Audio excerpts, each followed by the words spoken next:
Welcome to the Caribbean Cricket Podcast, your one-stop shop for all things West Indies cricket. By the fans, for the fans.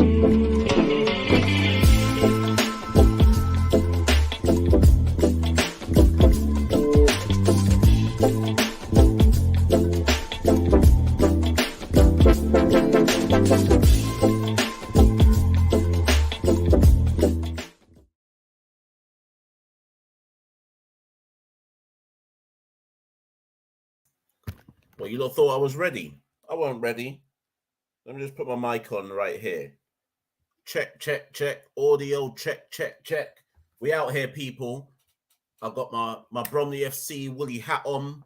I've got my dressing gown on. But guess what, people? We're up. We are up. West Indies are back. We're ready to win the World Cup. Everything is looking good. Everything is looking rosy. West Indies beat Zimbabwe by 31 runs. Life is good again. And let's try and talk about that game. Let's try celebrate a little peace, because boy, it could be sticky again come Friday.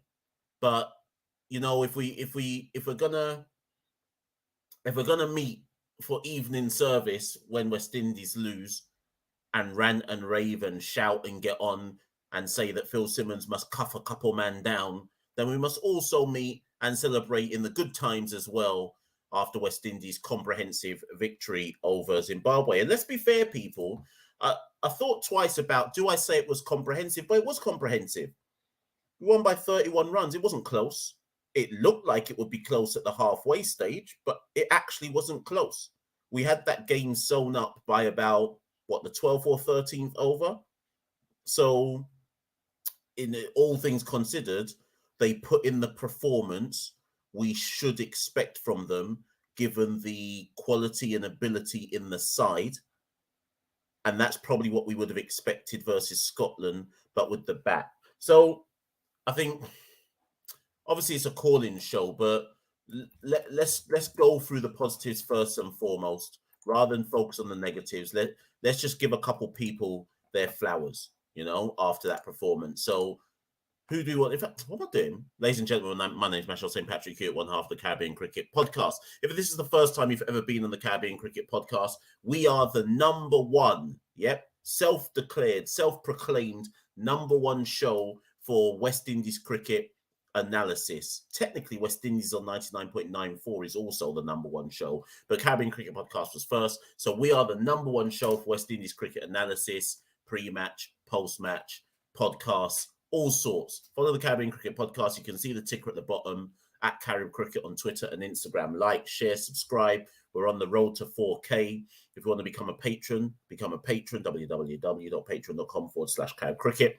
And show your support. So anyways, that's all the admin out of the way. Santoki is back in the country on Friday, so we'll record a couple of episodes for West Indies on 99.94 on Friday. So look out for those, because we got a lot to talk about and a lot to say. But first things first, let's give out the flowers, people. So who gets the flowers from that performance today, much earlier today? Johnson Charles, 45 runs from 36 balls at a strike rate of 125. He came in for an injured Brandon King. Would have probably gone on to hit a 50, but he ran himself out, slipped, and couldn't get back to his crease. We have to give Johnson Charles his flowers. First person to make a score of any substance in this World Cup for West Indies. Let's also give some flowers to Rovman Powell and Akil Hussain. Why? Because the Rovman Powell and Akil Hussain partnership, which everyone has forgotten, actually put on 49 runs. Okay? And in fact, let me actually find how many balls they did that off. Powell and Akil. So Akil and Rovman put on a partnership of 49 runs from 35 balls. And I don't think a lot of people have actually noticed that or accepted how important that partnership was. When Jason Holder got out, the score was 101 for 6. 101 for 6. And it looked like we were going out of the World Cup. And then Akil and Rovman put on 49 from 35 balls. Akil 23 of 18 balls, Rovman 23 of 17 balls. And I think, like I say, I just think that that's gone under the radar as to how important that 7th wicket partnership was in ensuring we put a total up on the board that was something to bowl at. At 101 for 6, I'm not convinced that many West Indian fans thought we had anything significant to bowl at. And most would have thought we're not even going to get to 120 or 130 or something like that. But like I say, Powell, Rovman, and Akil managed to get us up to 150. Now, cold water, when the cold water just bangs, no drink is better than cold water. Anyways, I have to shout out a couple people because there were quite a few people who at the halfway stage on our Twitter account said 150 is enough. Zimbabwe aren't going to be able to deal with the pressure of having to chase 154. I definitely thought that 150 was something to bowl at. I thought given the wicket that Zimbabwe should have got a lot closer than they did. But I have to, I have to respect and shout out the people who said from the get-go they're not chasing 154. West Indies have enough. But if you were one of those people who said they're not chasing 154, West Indies have enough, do we therefore turn around and say that West Indies actually did well with the bat? Because I'm still not convinced they did. I still think that West Indies left a minimum, at the bare minimum, they left at least 20 runs out there extra that they should have got. I don't know. At one point in the match, West Indies were, let me just find it. At one point in the match, when Nicholas Pooran got out, just before Nicholas Pooran got out, West Indies were 90 for 2 at the start of the 13th over, sorry. They were 90 for 2 at the start of the 13th over. By the end of the 14th over, we were 101 for 6. Are you not hearing what I'm saying? At the start of the 13th over, we were 90 for 2. At the end of the 14th over, we were 101 for 6. Do you know how ridiculous that is? So we lost 4 wickets. We lost 4 wickets for 11 runs in the middle of the match. Just randomly, 4 wickets for 11 runs. Crisis. So I still think that, like Javon says here, we need to be scoring 170 plus. If we get into the main stage of the competition, we definitely need to be. I doubt we will be, but our batting is still faltering. And it'll be very interesting to see. This isn't the show where I go into it, but it'll be very interesting to see what changes West Indies make for the final match, assuming that Brandon King will be back from his illness and back in the side again. Obviously, Charles isn't going to lose his spot. So will they bring Brandon King in as a like for Shamar Brooks? Will they go with an extra bowler? Who knows? But there's obviously a decision to be made. Right, let me before I go into I stopped giving out the flowers. Sorry. The flowers with the ball. I was about to say everyone showed up with the ball. They didn't, but just to highlight some flowers. Alzari Joseph, 4 overs, 4 for 16. Jason Holder, 3.2 overs, 3 for 12. Alzari's economy, 4 runs. Jason Holder's 3.6. Who's next? Akil Hussain, 4 overs, 1 for 25. Economy 6.25. Obed McCoy, 3 overs, 1 for 19. Economy 6.33. They all get flowers. And then obviously Odin and Kyle Mayers took licks. But we'll get into that much later on. Let me take some comments. Let's see what some comments that people are saying here. Rickon says we're improving game by game. Things will only get better against Ireland. Possibly. I'm not taking Ireland lightly. That's for certain. Zimbabwe. Richard says Zimbabwe reminded me of West Indies in the first game. They made a mess of the run chase. Yep.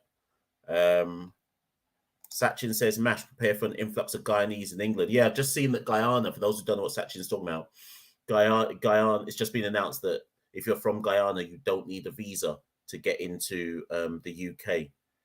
This isn't the video for me to talk on that, but all I will say is that Jamaica, with all of its cultural and political and social history tied to this country, we still need visas to get into England.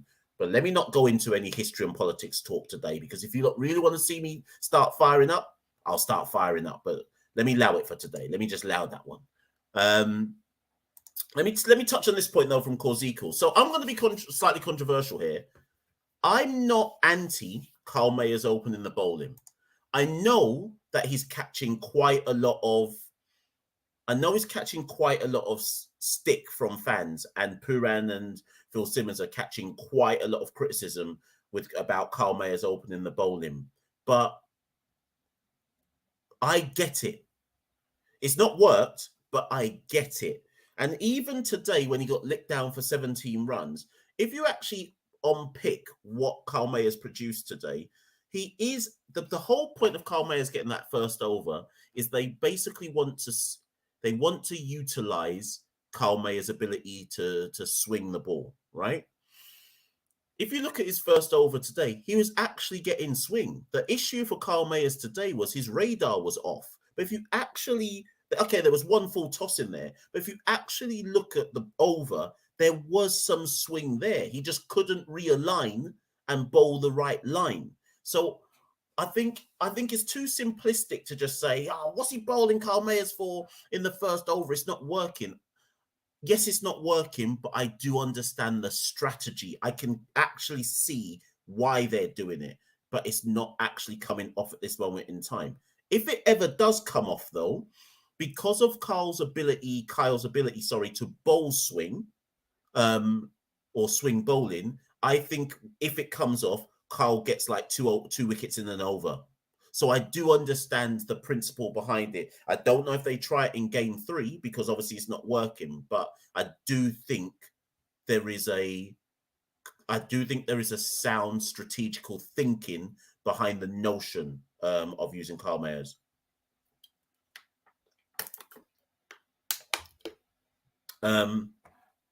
Yeah, so Dross is saying here, Mayers is our best swing bowler. I'd actually just say he's our only swing bowler.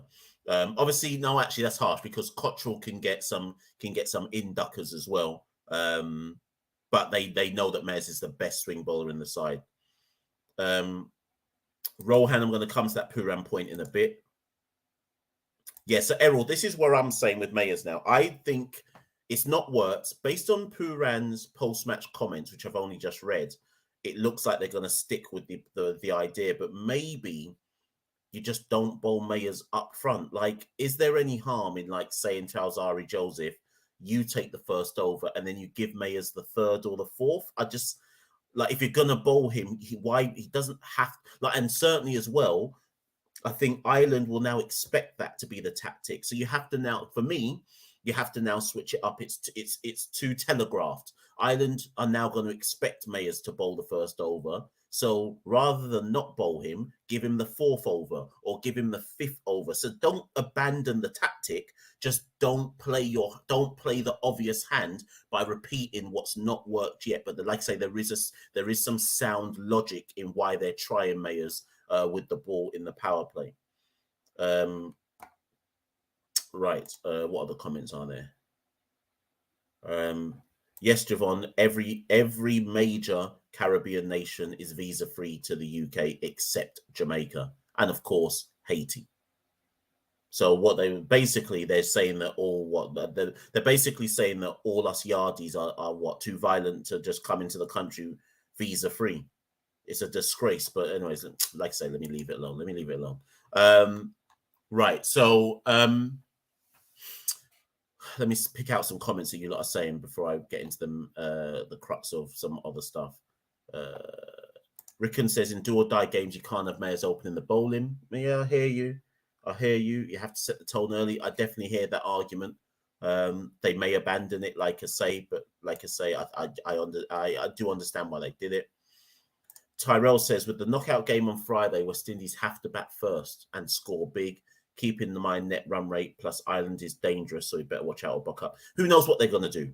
Who knows what tactic they're going to do? I probably, Tyrell, without seeing the deck and without seeing the conditions, I would probably bat first as well. And actually, let's talk. Sorry, I meant to talk about that. Do you lot see what happened? Did you lot pick out what happened today, right? this is the problem. When West Indies catch a cuss out from the fans and the media and the people in the commentary booth and so on and so forth, and they deserved a cuss out for the Scotland game. Don't get me wrong, they deserved a cuss out. But you see what happens. What I noticed today, and I've been I've been noticing this for a long old while, right? The West Indian batters do not have, hear me out, people. Listen carefully to the point I'm about to make. Everyone wants to say Phil's a bad coach, this, that. Okay, cool. And again, there's a podcast we need to release or a show that we need to release just unpick the Phil issue. But this is the point I'm saying. Our West Indian batters in white ball cricket do not have the game, or do not have the consistent ability to bat in different ways. Let me repeat that again because I didn't get that out clearly. It is my belief, me, Machel St. Patrick Hewitt, that the West Indian batters, forget the bowlers for a minute, the West Indian batters do not have the ability or the variety in their game to know how to bat in different ways. Let me now break it down. The first reason why I'm saying that is the natural inclination for the large majority of our white ball players is to lick the ball and lash it for 4, lash it for 6. That's from the Chris Gale generation all the way through to the current generation. That is their natural game. Hear me out, people, because some of you are going to try come in the comments now and say, nah, hear out my argument. Their natural game is to lash. That's their natural game from when they're youths growing up in the Caribbean to making the West Indies team. Against Scotland on Monday, we succumbed to or fell to defeat because their natural game is to lash. And so many of them fell to loose shots with poor shot selection because their natural instincts is to lash. So then they caught a cuss out for it. So then today, they actually tried to play conservative cricket. Up until Pooran got out, they were playing conservative cricket, you know. Now, conservative cricket to me, let me define what I mean by that. Playing each ball on its merit and not looking to put every ball away and trying to wait for the only bad ball you see. But here's the problem. When we try to play conservative in white ball cricket, we go too far the other way. What I'm saying is, I don't believe that our batters are able to play a middle ground innings. That's what my ultimate argument is. I don't think they have the natural ability to play middle ground innings. And what I mean by middle ground innings is consistently play each ball on its merit, but also you are allowed to lash.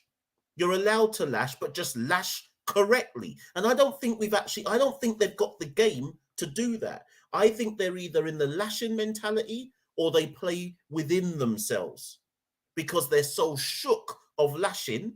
Because today was basically win or go home, right? Today was essentially win or go home. And actually, when you deep our performance with the bat, loads of them actually tried, because they were shook, loads of them tried to play a more conservative game. We weren't lashing today. Up until the back end with Rovman, we'd only hit 2 6s. So when they catch the cuss out that we give them for not lashing, they actually go into, well, boy, I don't want to get that cuss out again. Let me try play within myself and not play too many loose shots. But we can't find the middle ground. We can't find it. And now here's my finisher now. Here's why we can't find it. Here's why we can't find the middle ground, people. You ready? You ready for why we can't find the middle ground? They're not good enough. They're not good enough. That's why. They're not actually good enough. When people accept that that's the reason, we can all find peace. We can all find peace.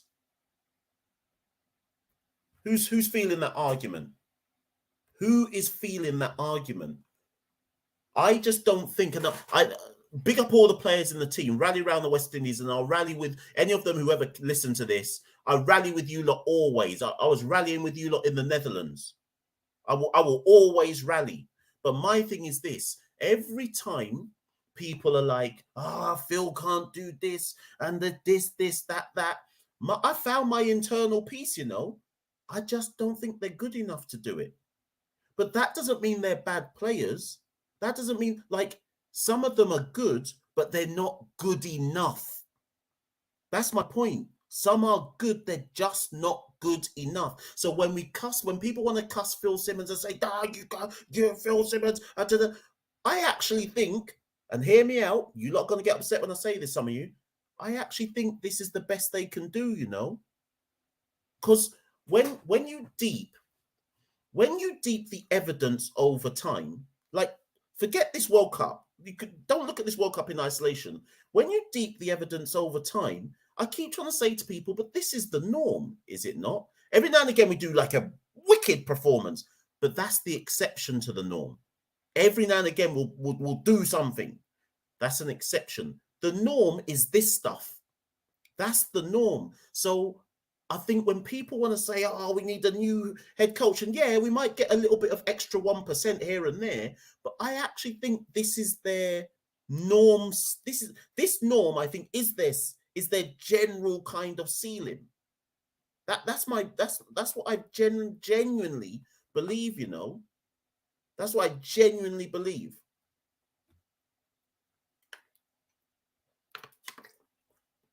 Is somebody like, what's that phrase? Nikhil, I'm coming with the link. Give me a second. What's that phrase people use? Have you not ever heard the phrase where it's like, believe what somebody shows you the first time? I've said the phrase wrong, but believe someone when they show you it the first time. I butchered the actual phrase. So when a West Indian player shows you that they're a lasher the first time, that's who they are. That's who they are. Like, believe them. That's them. And yes, we can try to teach them new tricks, but believe who they are the first time they show you who they are. And we're kind of stuck in this weird kind of vacuum where we're trying to teach them new skills, but the fan base almost wants them to learn a lot quicker than I think they're able to learn. And this is why I made that point as well on previous episodes of Caribbean Cricket Podcast, points about things like, so Rovman Powell is used as a lasher, a finisher for Delhi Capitals, whatever team he plays for in the IPL, right? Hetmyer, if he was there, was used as a lasher in the IPL to finish off innings in recently. Okay, Puram has batted 4, I think, for Sunrisers or whichever team he is. But the point I'm trying to say, Evan Lewis in this past IPL was used down the order. I've always said Carl Mayers is used as an opener for us, but when he gets his IPL deal, when he didn't even play, right? So I'm just using IPL to extrapolate a certain point here. A lot of these players don't play in the position that West Indies asked them to play in. Do you get what I'm saying? When a franchise picks them up now, all of a sudden, in the terms of the elite franchises, they're using these guys to lash. They ain't using them to construct an innings and play different types of situations. They're largely being used to just lash the ball. Now, all of a sudden, now you try and put these guys all together in a West Indies team construct, and we're asking them to do roles that I sometimes think they're not capable of actually playing. I guess the point I'm trying to make is the development of the West Indies T20 side this is a project. It's a long project. And if you think about in 2021, lots of these players weren't in the team in 2021. Carl Mayers wasn't. Johnson Charles wasn't. I know he's from the past, but you know what I mean? Brandon King wasn't. Rovman Powell wasn't. Akil Hussain wasn't. Jason was a reserve. Alzari Joseph wasn't. Odin Smith wasn't. Obed McCoy wasn't. Who's the last player missing? Maybe that whoever I'm missing was in there. So what we've effectively said is that in 1 year, Phil Simmons was expected to bring together a brand new side who didn't play at the last World Cup, bare man who've never played in an international World Cup of any sorts. We've basically turned around to him and said, you've got 1 year to put together a brand new team where players are playing in completely different roles. in other leagues and just make it work. And also, these players don't actually have the top tier ability that you need them to have. I guess what I'm fundamentally saying is we don't actually have a team yet. We have some talented individuals. We don't actually have a team yet. On the eve of the World Cup, the man who was supposed to play number 5 or 4 in this team said he's missing 2 plane flights and he's not coming. What other nation in this World Cup could have their top tier batter who's integral to the construction of the side say at the last minute, boy, I'm not going, The man said, I'm not blaming Hetman, I'm just saying no other side has gone into the World Cup with a strategy already in place, and then one of those key players just goes, well, boy, I'm not playing. We also selected a guy in Evan Lewis who ain't played for the entire year, picked him last minute to come to the World Cup and say, in you come to the side. I'm not saying we're not talented per se. I'm saying we don't have a team yet. So when we see some of these crazy performances with the bat versus Scotland, and even today with the bat, sometimes I look at it and I just think, we don't even have a team though. We just got a collection of man. We just got a collection of man trying to find themselves. That's what I feel. I'll say that phrase again. We got a collection of man just trying to find themselves. We don't have a cohesive team unit. We do have some good bowlers, and that's what saved us today. If you go back and watch the video I did yesterday for the team that I would have picked for the Zimbabwe game, I said, I listened back to it earlier today, and there was a line I used in it where I said, bowlers win you matches, not the batters. The bowlers win you matches. The bowlers won us the match today. Yes or no, we got to 154, but the bowlers won us the match. Our strong suit is our bowling. Alzari Joseph right now is in the best form of his life. Across the whole of 2022, Alzari Joseph in multi-format, he's in the best form of his life for West Indies. Jason Holder has had a strong 2022 across whoever he's been playing for in T20 cricket. He's in some good form.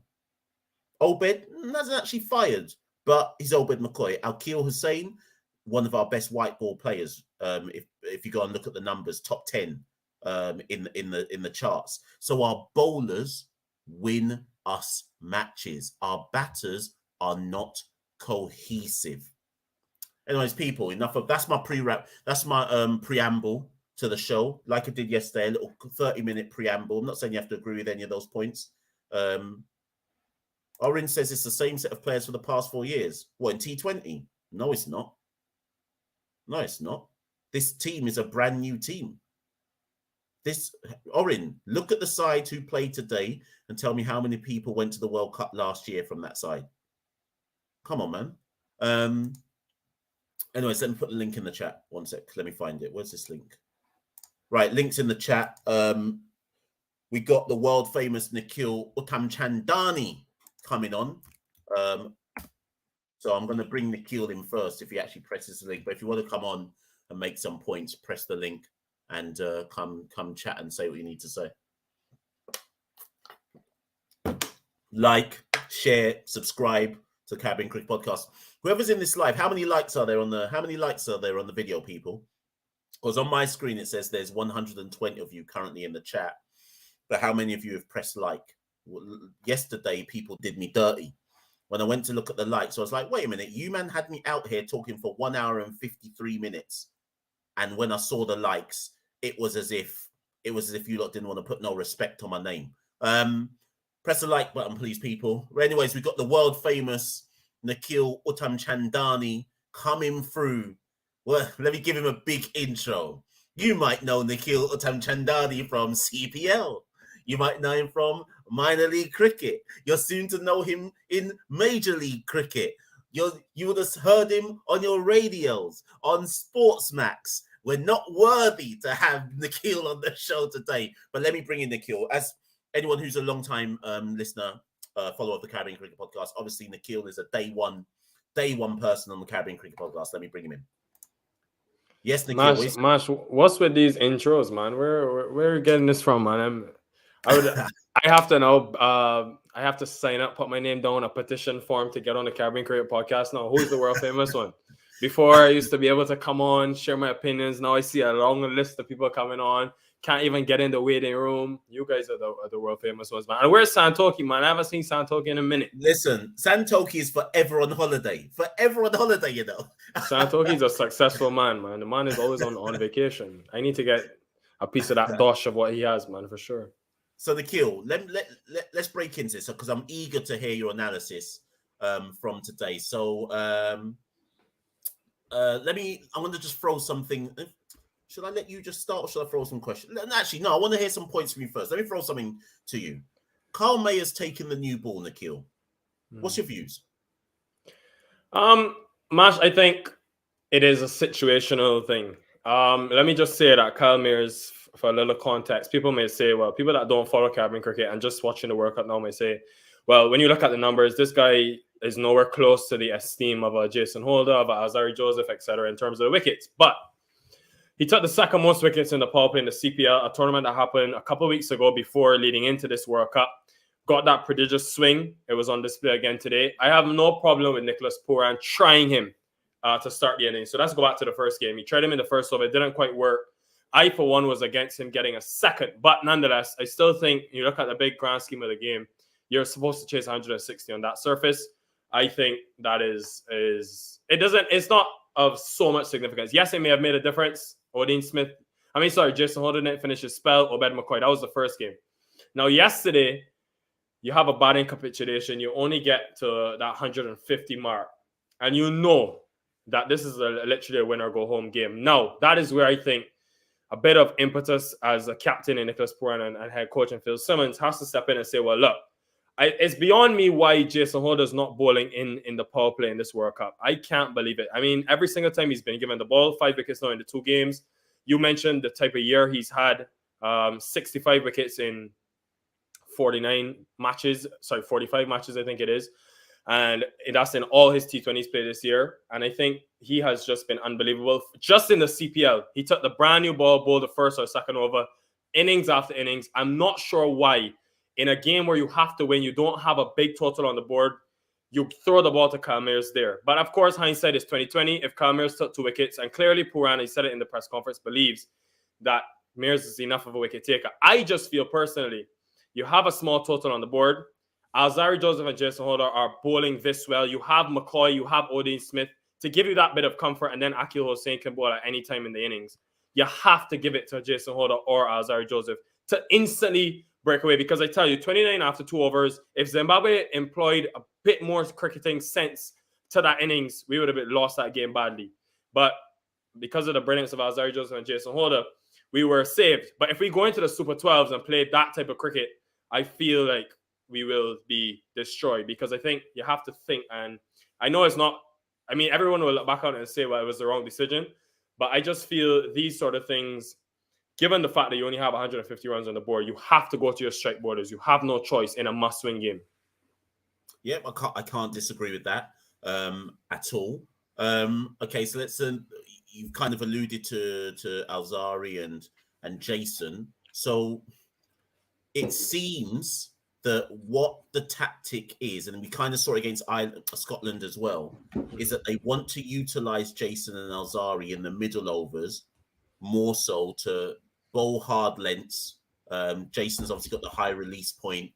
Alzari had his Yorkers on point today. I'm not sure I've seen Alzari ever bowl this good for a sustained period of time, right? But it's to give them their due, Nikhil. Whilst it might not be working starting with Carl Mayers up top, it does seem to be working utilizing Jason outside the power play. So are you saying disrupt that? And how many would you bowl Jason in the power play? I just need one because I have enough options. I can throw it to Akil Hossain. I can throw it to Obed McCoy, Alzari, Jason.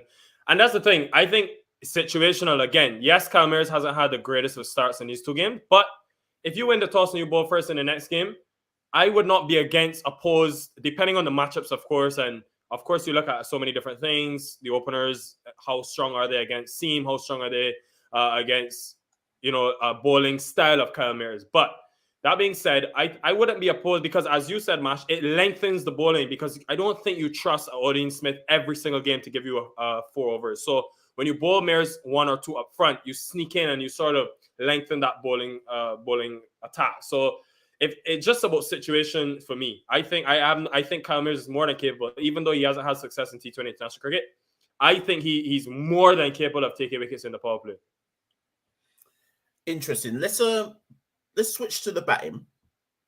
So I was saying at the top, we were 90 for 2 at the start of the 13th. We were 101 for 6 by the end of the 14th. So it was, I think, I can't remember what, 11 runs, 4 wickets, 2 overs. I made a bit of a controversial point about 10 minutes ago where I said that I'm not convinced these players have the ability's harsh. I'm not convinced they have the game to play different roles of cricket. We've seen them do it. Don't get me wrong, they can do it, but I don't know if they've got the game to do it consistently. So I felt, Nikhil, that today we were actually a touch too conservative. And I think that was a reaction to what happened versus Scotland. But I almost feel we went too far the other way. And that's probably what then led to the brief implosion in the middle overs, because I think at some point, when obviously Pooran got out and it was 90 for 3, and I think they got caught again in that notion of, do we need to accelerate? Do we still need to kind of play a bit more conservatively? And then before you know it, 4 wickets had gone. What did you make of that, though? Because you may have read it differently. I see your point in terms of the conservative nature. What I will say is I saw a greater intent at times. So I look at that Johnson-Charles partnership with Evan Lewis, even though, yes, it didn't last long. I liked what I saw from Johnson-Charles, especially coming in sort of a forced change situation. And even though he's not the quickest, I still saw that intent. He tried to, I think, manage the risk. Clearly, the approach was, we have to look to rectify that hard-hitting right from ball 1 that we're trying to play and look to take the game a bit deeper. So what I saw from him is we're going to target 1 boundary every over, 1 boundary every over. And when he got the opportunity, he took, I think it was Raza for 16 runs. So I like that approach. It was a pity that he got run out. But the second partnership, which showed me that there is some optimism around the intent, and this is more where I think some of the other batters can take from. Rovman Powell and Akil Hussain, 49 from 35. It wasn't, yes, okay, Rovman Powell hit those 2 big sixes. That's what everybody is, shouting about. But what I saw is, and I think Akil Hussain's batting continues to be very underrated. What I saw and what other batters can take, intent to run. There was a lot of those that Akil Hussain forced Rovman Powell to come back for 2, where if it was another batter from the West Indies batting there, it would have just been a single, or sometimes it wouldn't even have been a run. And when you are able to turn over the strike so consistently, it then puts you in a position for Rovman Powell to come and hit sixes. So that, for me, is the blueprint. To your point about if they're capable or not, Mash, what I will say is, I don't think I can say if they are good enough or not. What I will say is I don't think it's helpful to the situation in 2 regards. One, we play on surfaces in the Caribbean, on fields in the Caribbean like a Warner Park, where you have extremely small boundaries and we can get away with dot ball percentages being 50%. You look at the CPL.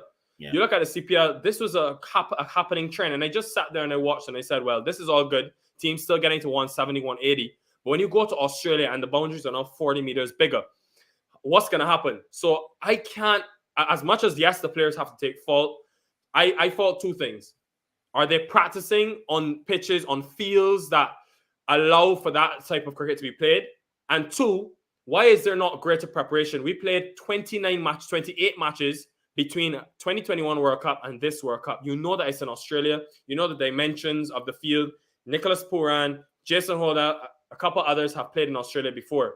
Why are we not putting that preparation in the style of play? Even though we play in the Caribbean, we play a couple series there, we play in Pakistan, etc.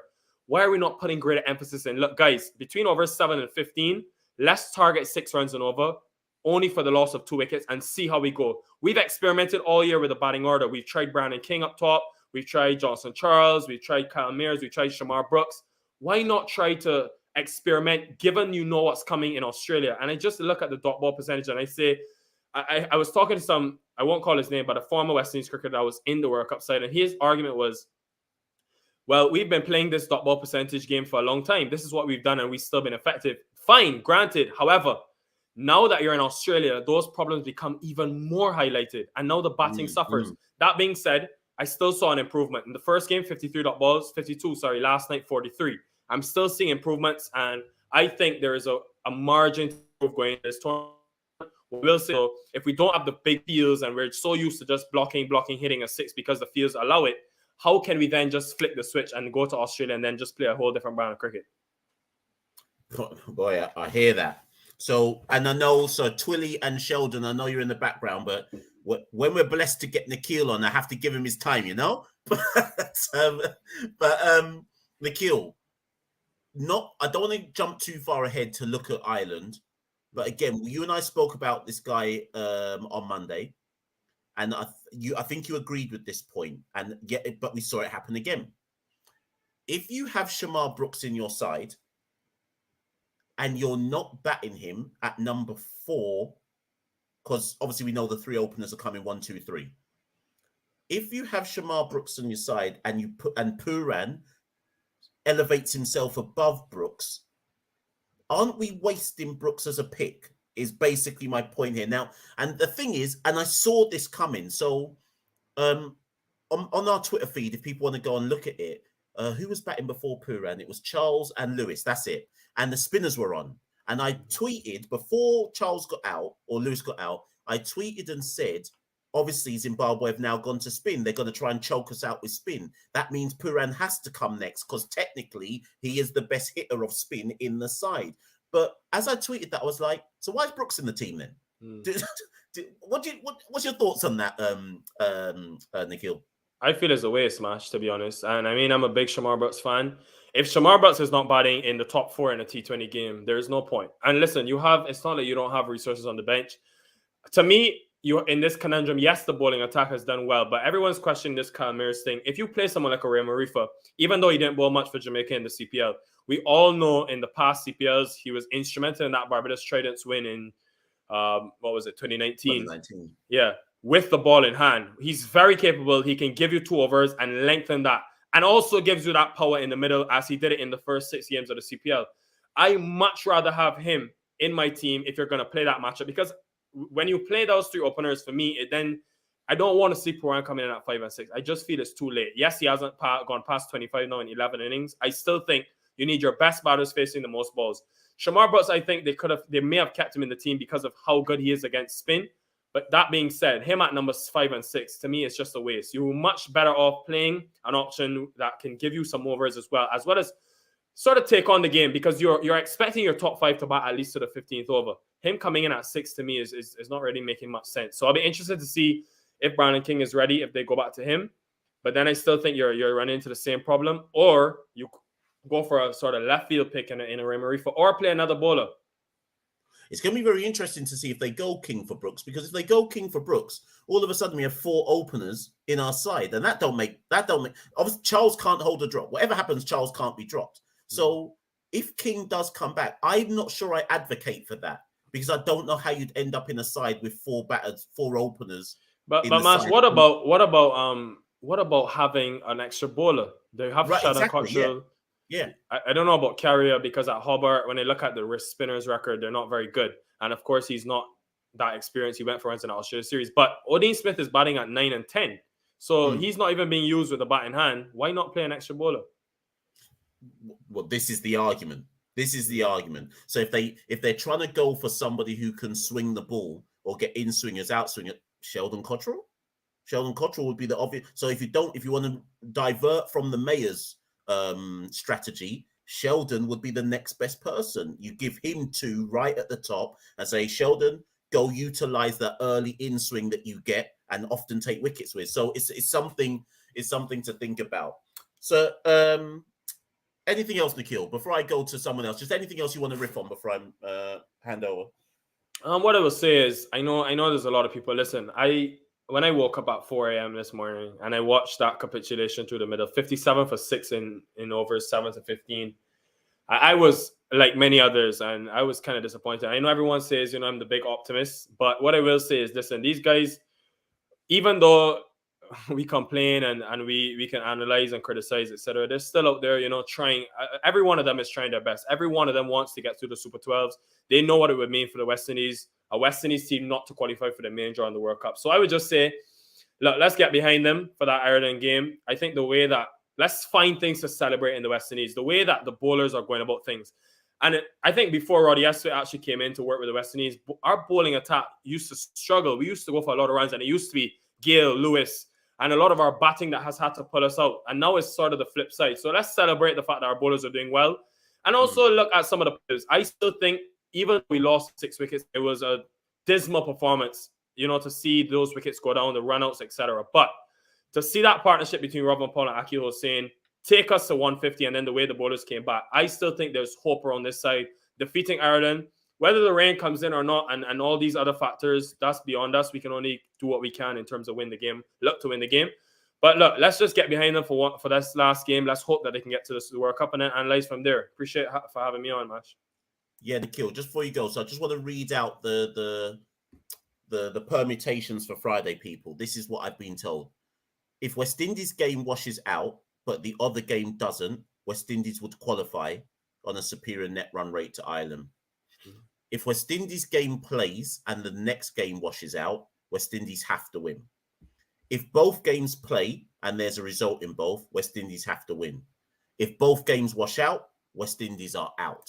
So for everybody who just wants the permutations as to what needs to happen. So basically, the main thing is West Indies just need to win. If West Indies win, then we don't need to care about anything. So that's basically how it goes down. But listen, Nikhil, thank you for coming through, man. I'm going to let some others come in on the live. And if you've got time, let's touch base on Friday. Are you doing a watch along match on Friday? Oh yes, I forgot about that. Yeah, so people, what time does it start again? So the match is early on the Friday. So 4:55, 4:50 people jump in on the watch along. I'll be there again for the Ireland game. Obviously, I'll have my work clothes on, ready to go to work. But jump in on the watch along, people, for Friday. And also, Nikhil, before you go, I can just do this on air now without me having to text you. I need you to come on to do a show about your thoughts on the Barbados Pride squad for Super 50. Some interesting names and picks in there, Nikhil. So we need to break that down and do a video on that. But I'll hit you up in the WhatsApp. For sure, man. Thanks for having me, guys. Enjoy the show. No worries, man. No worries. Cheers. Well, that was Nikhil, people. Let me go straight through to sorry, there was some people in the comments. Let me just pick up some comments if I missed any. You lot just chat amongst yourselves most of the time anyways.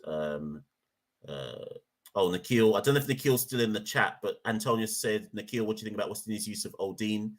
I just wish we didn't use him at the death is my main thing, or just using him at the back end. I still think you can only get 2 definite good overs out of Odin.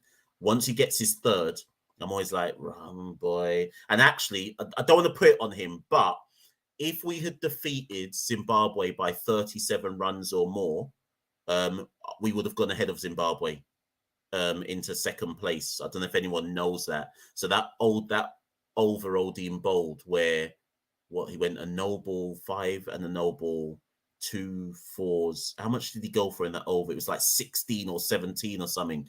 This is why I'm always like, boy, can we really afford to give Odin more than 2 overs? It's always a risk in my book.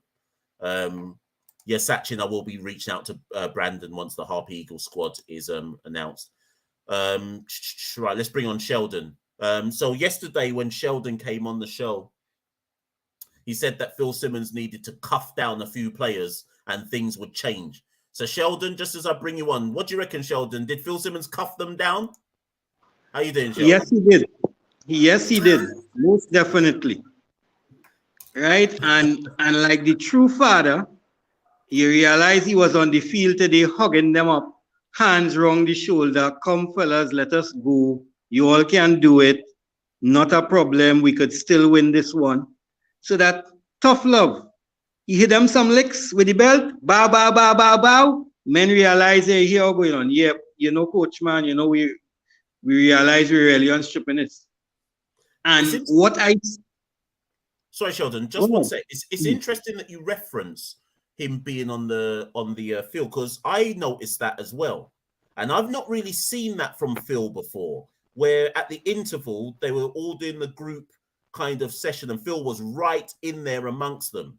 And obviously none of us know what he said, but from my body language reading, it looked to me like Phil was saying, you know what? None of you come back if you're not prepared to come and win this match because I haven't got time today. That's just the body language that it looked like. What did you make of it? Well, as I say, he realized that here's what the fellas and them haven't learned fast enough. They haven't matured quick enough. I have told them exactly what they need to do, and they don't seem to be able to do it on their own. So here's what. I have to go and hold their hand and pull them along and make sure that they get that victory. So that I'll come out at every break, come out at the water break, talk to them, come out during the thing, and be with them as much as I can. The only time I'm not with them is when I have to leave the field. I mean, we don't know for certain, but I always say that pictures speak 1,000 words, and we all know that we've not seen that from Phil before. So I hear you still. But what in general, Sheldon? What did you make of the performance?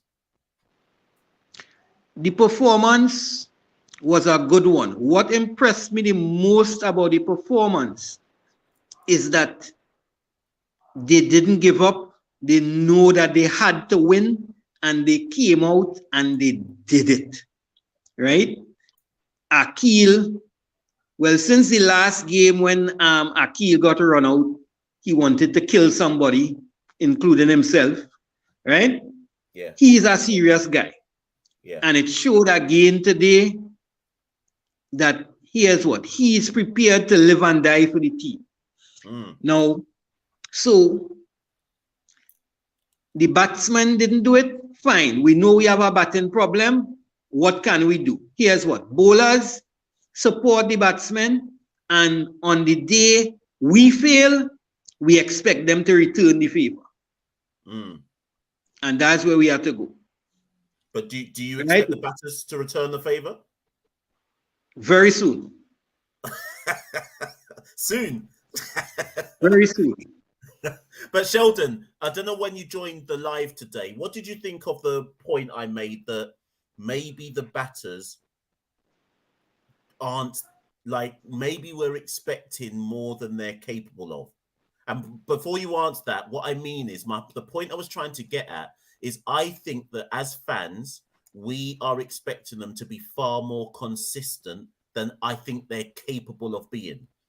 Or do you subscribe to that, or do you think what do you think is wrong? No, that's the best point you have made probably since you have been doing podcasts. I totally agree with that. 3 years. This is the best point I've ever made. Yes, totally best point, right? The thing is, those fellas and them are inexperienced. Now, 2 shots you need for the ground in Australia that we do not have. You see the punch down the ground, we don't play that punch. We normally play the drive. Yeah. Right? We don't play the punch. You realize how often the punch is being used against us and it going for 4 runs. Yeah. We don't have that. And a next shot that we cannot play consistently that you need is the sweep. Right? If we had better sweepers on those big grounds in Australia, you could probably get a 2 every time. But because we cannot sweep, it is easy to put men in the V's and cut off the forward defensive shot. Is that it? Would you equate that to why we can't play any kind of, like, already in this World Cup, any kind of spin has us like with, or the way we've approached the spinners so far in this World Cup, it's as if we're facing prime time Shane Warne and Muralitharan. What do you feel is the issue with our inability to play any level of spin? We don't have the shot fit, neither do we have the footwork. I recommend Now we had a spin camp some time ago, right? Yes, yes. But I cannot remember us bringing Brian Lara to that camp. The best player of spin probably we ever produced, or probably one of the best the world have ever produced, right? Now, two things Brian had. Well, three things maybe. One, he could have judged the flight of the ball impeccably so that he could have shuffled down the pitch, hit you over the top with ease. He was also a brilliant sweeper, and also he had a solid defense. None of those three things our players seem to have. If you notice how Puran got out today, yes, Puran decided that he was going to come down the pitch and almost had to play a check shot. Yeah, fell over and scooped the ball up. Right? He was totally off balance. To me, he may have misjudged the length of the ball and had to end up playing the check shot.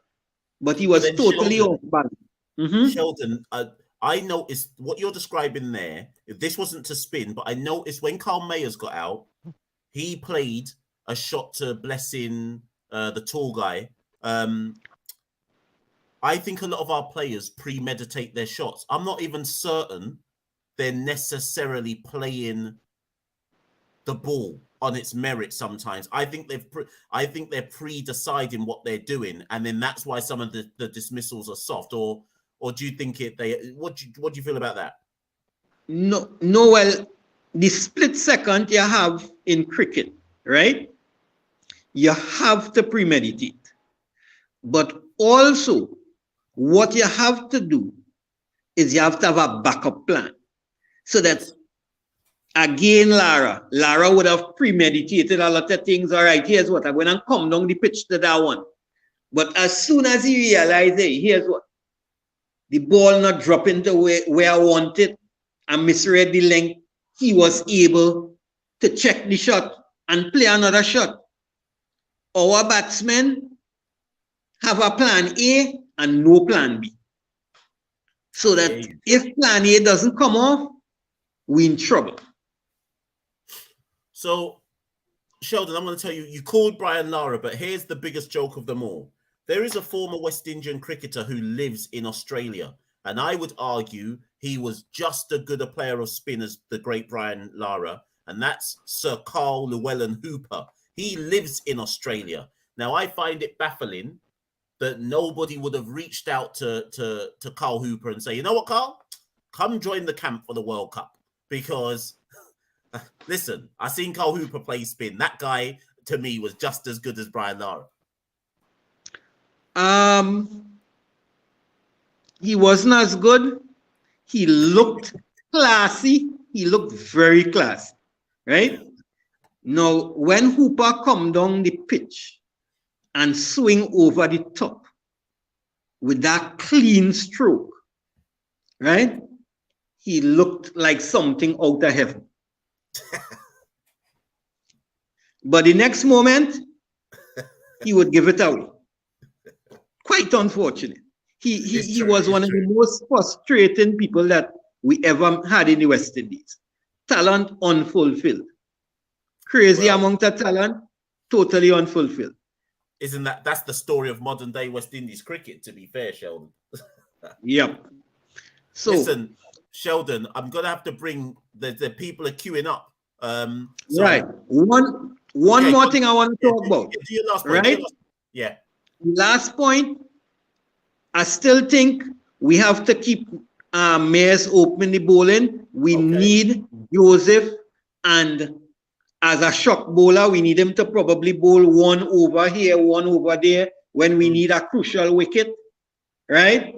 And we need Holder to control probably, you see that overs between 8 and, let me say, 12.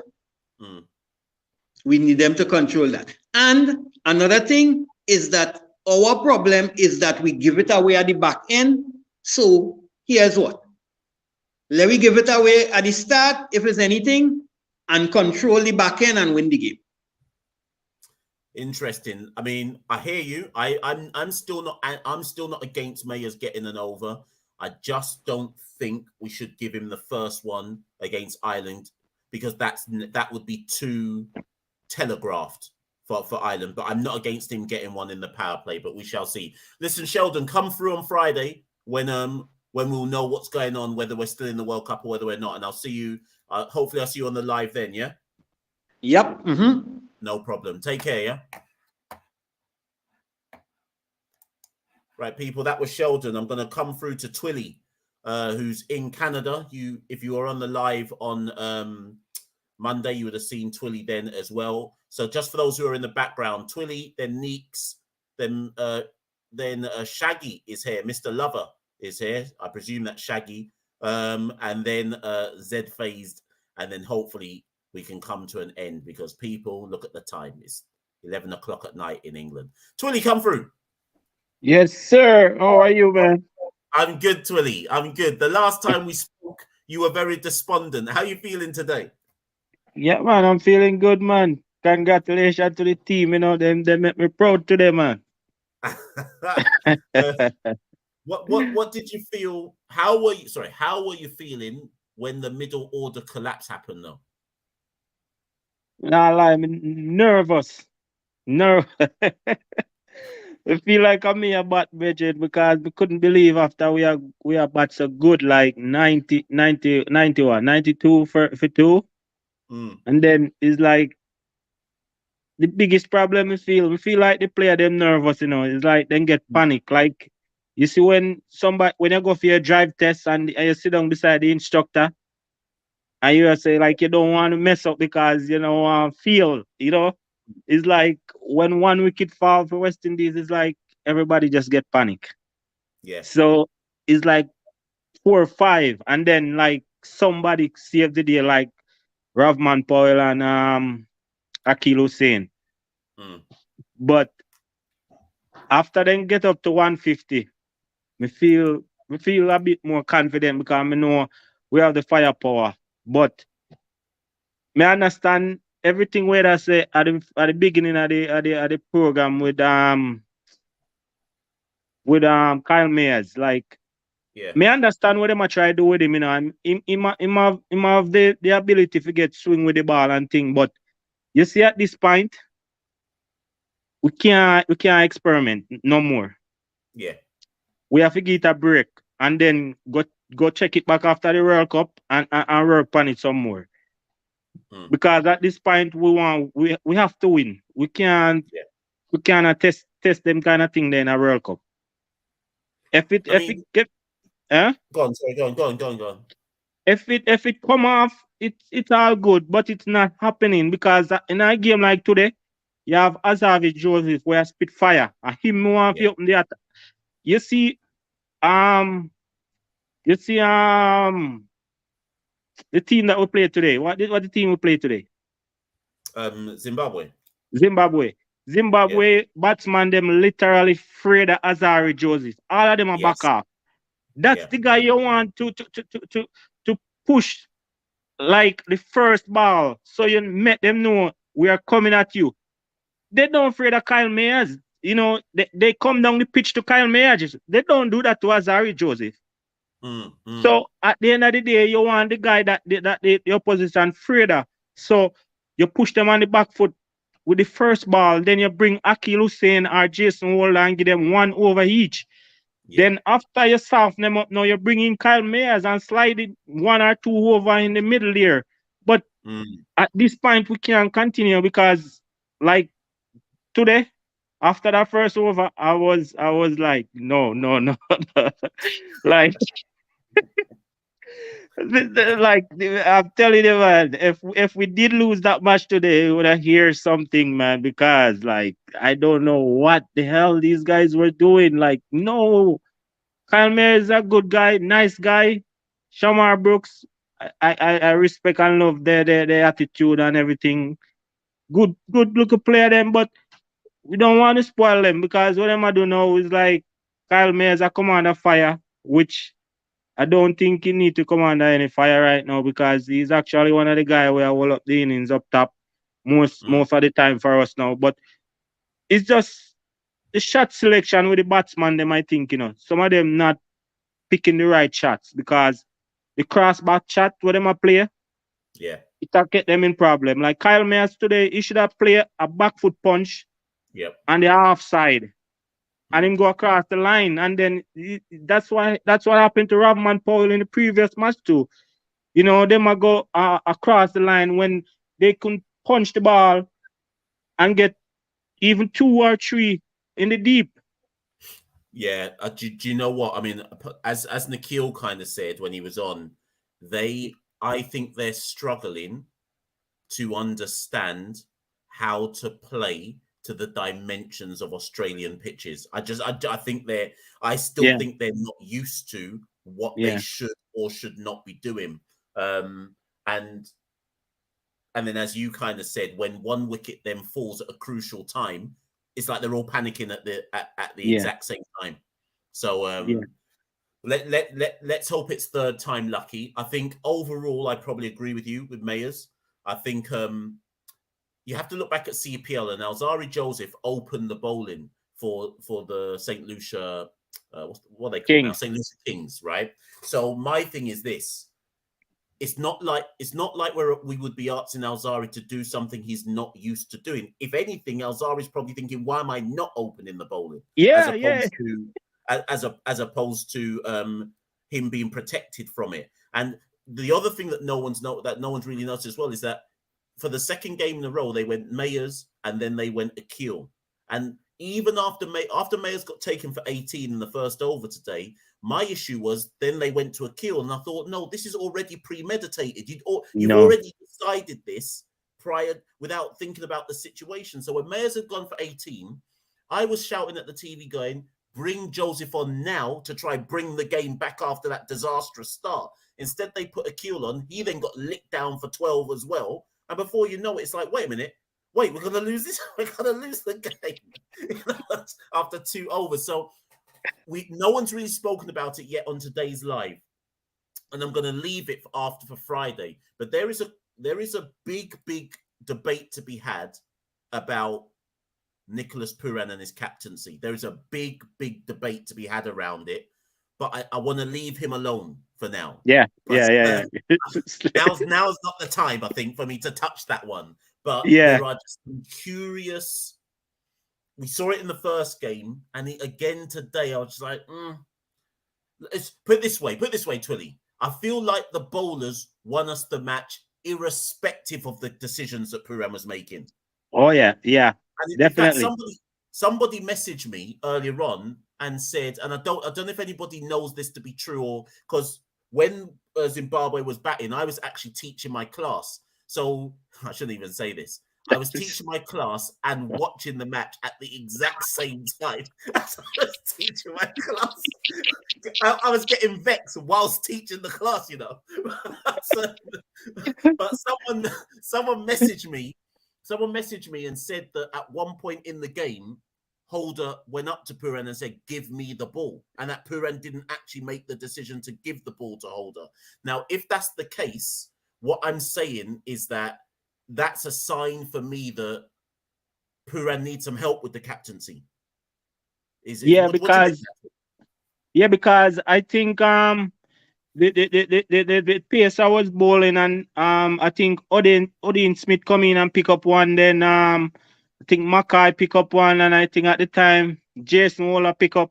So they were going back and forth with the pacer, and I think he didn't want to bring in Akil Hussain. So I think Jason Waller intervened and said the pacer are getting the wicket. Let's go with the pacer.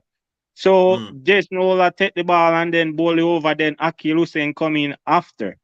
So at the time, he's like the spinner is not a good timing. So it's like I need to see more of that from the guys them on the pitch, because sometimes you have to step in when you see like the decision where the captain maybe him not think right because so much things are got you made and him not perform with the bat and all of these things. So Ravman Powell and Jason Wola definitely have to step in at times to help. And like, you know, more and see some of the guys them more have more arrogance, like not in a rude or ignorant way. Like you see how Azari Joseph bowl sometime like how Ambrose used to bowl back in the Yeah, days and fire yeah, up. yeah, yeah. Me Yeah, like me like to see more of the player have that kind of energy there in the game where like lift the spirit sometime, you know, even when things not go your way, you have to find one or two guys that come and show the passion and the fire there will show say you want the game, you know. Because yeah. No, sometimes yeah, I agree. I agree. yeah, Because you see when Alzari took the second wicket, when he I think middle stump Yorker, he's yeah, now Alzari isn't a person that shows emotion, but I yeah. felt when Alzari took that second one, his reaction was as if to say to the team, "Do we want this or not?" Because I'm here to win this game. So what about the? I felt I felt like that's what his body language was saying. I'm here to win this. Are you not Oh coming yeah, with me or oh not? yeah, So I hear what you're saying there. oh yeah. Well, man, right now at this point, I just think they are a bit low on confident and all of these stuff. So I just hope this win will give them a boost of confidence, and I am confident that them gonna beat Ireland on Friday. You know, if we have a fair day, no Mm, rain, I think we're gonna win, man. Because now I think with the bowling, the batting just need to come 3/4. They don't have to come full. yeah, yeah, yeah, yeah, You know. yeah, yeah, yeah. Because I agree with Ireland, they you. are nervous too, you know, because they're sitting in the stand and I see some of those guys watching and they see the way Azari is bowling right now. I think Azari is gonna be one of the #1 bowler in the world very soon. You know, Mm. the way he's bowling, if he continue, he's gonna be #1. Listen, people need to also remember that it's only this year that Alzari made it into the West Indies T20 side, which is a big issue in and of itself. But listen, Twilly, I'm gonna move to the next person because lots of people are trying to jump in on this, like they don't want me to go to sleep. So let me go to the next person. All right, And man. move on. I'll Thank you, catch you on man. Friday, yeah? All right, cool. All Thanks. right, no Appreciate problem. it. Take care. Right, so people, the next person I'm going to, by the way, there's 201 people in this live. What are you lot saying? How many likes have I got, people? Who can see the likes? Because I'm in StreamYard. I can't even see the likes. Are there 201 likes? If there's not 201 likes, I'm going to lock off this live right now, you know, and go about my business. Someone tell me how many likes there are. I know there's not 201. I need to get some water. Where's Demo? Demo's usually the guy who can tell me how many likes. So I don't know. 67 likes, you know. You lot got me out here at big 11:15 for 67 likes. Nah, what's this, man? By the end of this live, there needs to be 100 likes minimum, or I will lock it off before I get to Demo. That's all I'm saying. I will lock Demo off. Demo's in the background, but I can see him in a mask. He can't come on with a mask. What's he doing?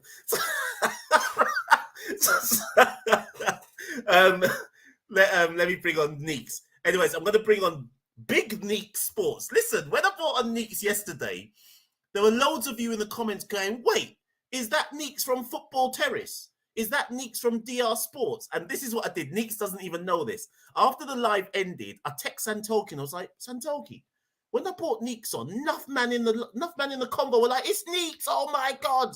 I said, Santoki, what's Neeks on? So I did some digging. People. I started watching Neeks on Football Terrace. I started watching Neeks on Don Robbie Sports. I said, wait, Neeks has kept this from me this whole time.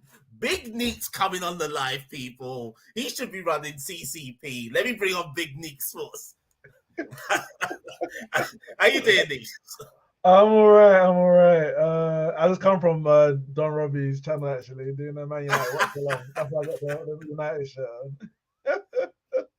What was the score in the end? Was it 2-0 in the end? 2-0, yeah. Okay. So did you manage to catch the match this morning? I watched the whole match from at my desk at work. I watched the whole match.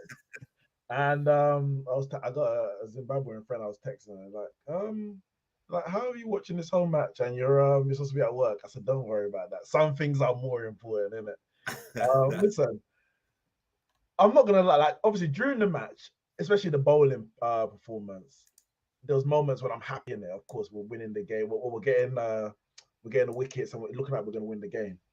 But as the match finished, I was actually a bit deflated because I felt like this is not sustainable. There's no end to this performance. You can't say, obviously there's things that you can take from it, but you can't say, yeah, this is what we need to do if we're gonna, make progress. This is the kind of thing we need. It wasn't one of those performances. You said it in with the last caller that we won in spite of Poran. And of course, there's 11 players that need to do a job, but the captain has a big responsibility. And I think there were so many things that happened in this game, and obviously following on from the first game. And it's like we're not learning our lessons. We're doing the same things over and over again, which is insanity, and expect different results. And when I'll go back to the batting in a second, but when we put Mayers to open the bowling, I said, what is like? Was it just us who watched the first game and Poran missed it? Like maybe Poran was in the toilet when Mayers bowled the first 2 overs in the first. I couldn't understand it, and inevitably we went for 18, and it was like I thought, damn, we're actually gonna lose this game. I couldn't believe it, but obviously the bowlers brought it back, and the bowlers they saved us, and full respect to them, Alzari, Jason, and even the first 2 overs from Odin Smith were brilliant.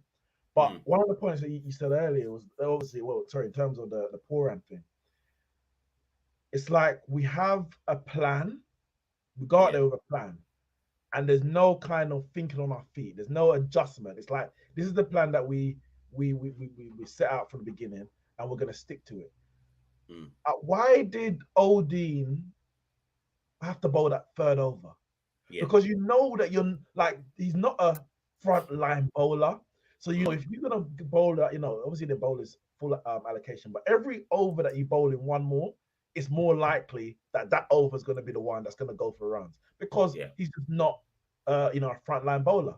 We're looking at things like net run rate and all that, and it's like I don't think we're really looking at those finer details to say we need to restrict Zimbabwe now because we need to make sure our net run rate. I don't see anyone out there with a paper. So let's have a paper out there to say, all right, if we restrict this much, our net run will go up. It's those little minor things that I don't think we really think about. It's kind of we're off the cuff. We just do it how we feel in the vibe, and cricket ain't like that. Cricket ain't like that. So I ended the game. I was a bit disappointed, but ultimately we got the win that we needed, and it was very important to get the win. And I just hope that because we survived it, basically, we can learn something from the second game to say, all right, we can't make those mistakes in the third game if, of course, the game is played. But, I have to big up the bowlers, man. The bowlers won us that game. 100%. And I'm going to say something off the back of what you're saying here. And this will sum up, for me, this sums up the point you're trying to make. There is a part of me. So don't get me wrong. Like you, obviously, I'm happy we won. And it made my day better to actually see them win. But there was somebody, I messaged someone on, I think it was Adam, on Twitter, who said the body language didn't look great when we were behind, on, like getting pumped at the beginning of the Zimbabwe reply, right? And I sent a message to him where I basically said, even if we qualify out of this group, I'm not actually convinced we're going to be leaving this tournament having learnt much. Now, and that sounds harsh. It sounds harsh, and I don't mean it to be harsh. What I mean is there is a part of me which is like, do we learn more by getting knocked out? Or if we go through and maybe win one game against someone like a Bangladesh, right? What have we? Did we learn anything about ourselves? Do you get where I'm coming from? I know what you're saying because I have a similar feeling, but my feeling is I don't want us to go through on a rained out game tomorrow. I don't want us to our game get rained out and Scotland or obviously there's a winner in the next game and that means we go through because for me they don't deserve that. They don't deserve to go through on a technicality. If you're gonna go through, you go through because you deserve it. Other than that, you go out because losing to Scotland in the first game, is reason to get knocked out. It's automatic elimination at that point. But you're lucky you got another chance. So for me, I won't be happy if we go through because our game get rained out and the second game is a result, and therefore we go through as runners up. But I do think that if we beat Ireland, so we've done our job. As sketchy as it is by winning 2 out of 3 instead of 3 out of 3, we've done the job to get through. I think there is something you get from that. Now, of course, if that game is a thriller, goes to a super over, you're thinking, boy, they got no hope. But I think as long as you win and you've done enough to win, there's something to take from it. There's some kind of confidence or whatever to take from it. And so maybe something to learn from it. And I think even in this game, when we were batting, now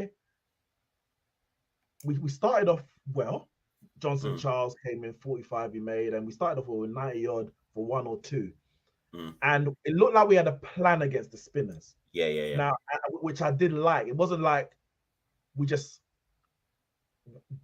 just do everything that we usually do. Oh, I can't score, so I'm going to hit out. We had a plan. Yeah. We're trying to knock it around, and obviously a couple forehand touch to use his feet, etc. But I guess we got a bit bogged down and panicked, and then started to try and go for shots that maybe weren't there or whatever it was. But I did like the fact that we had a plan. But the question comes back, maybe we're just not, as you said before, maybe we're just not that good.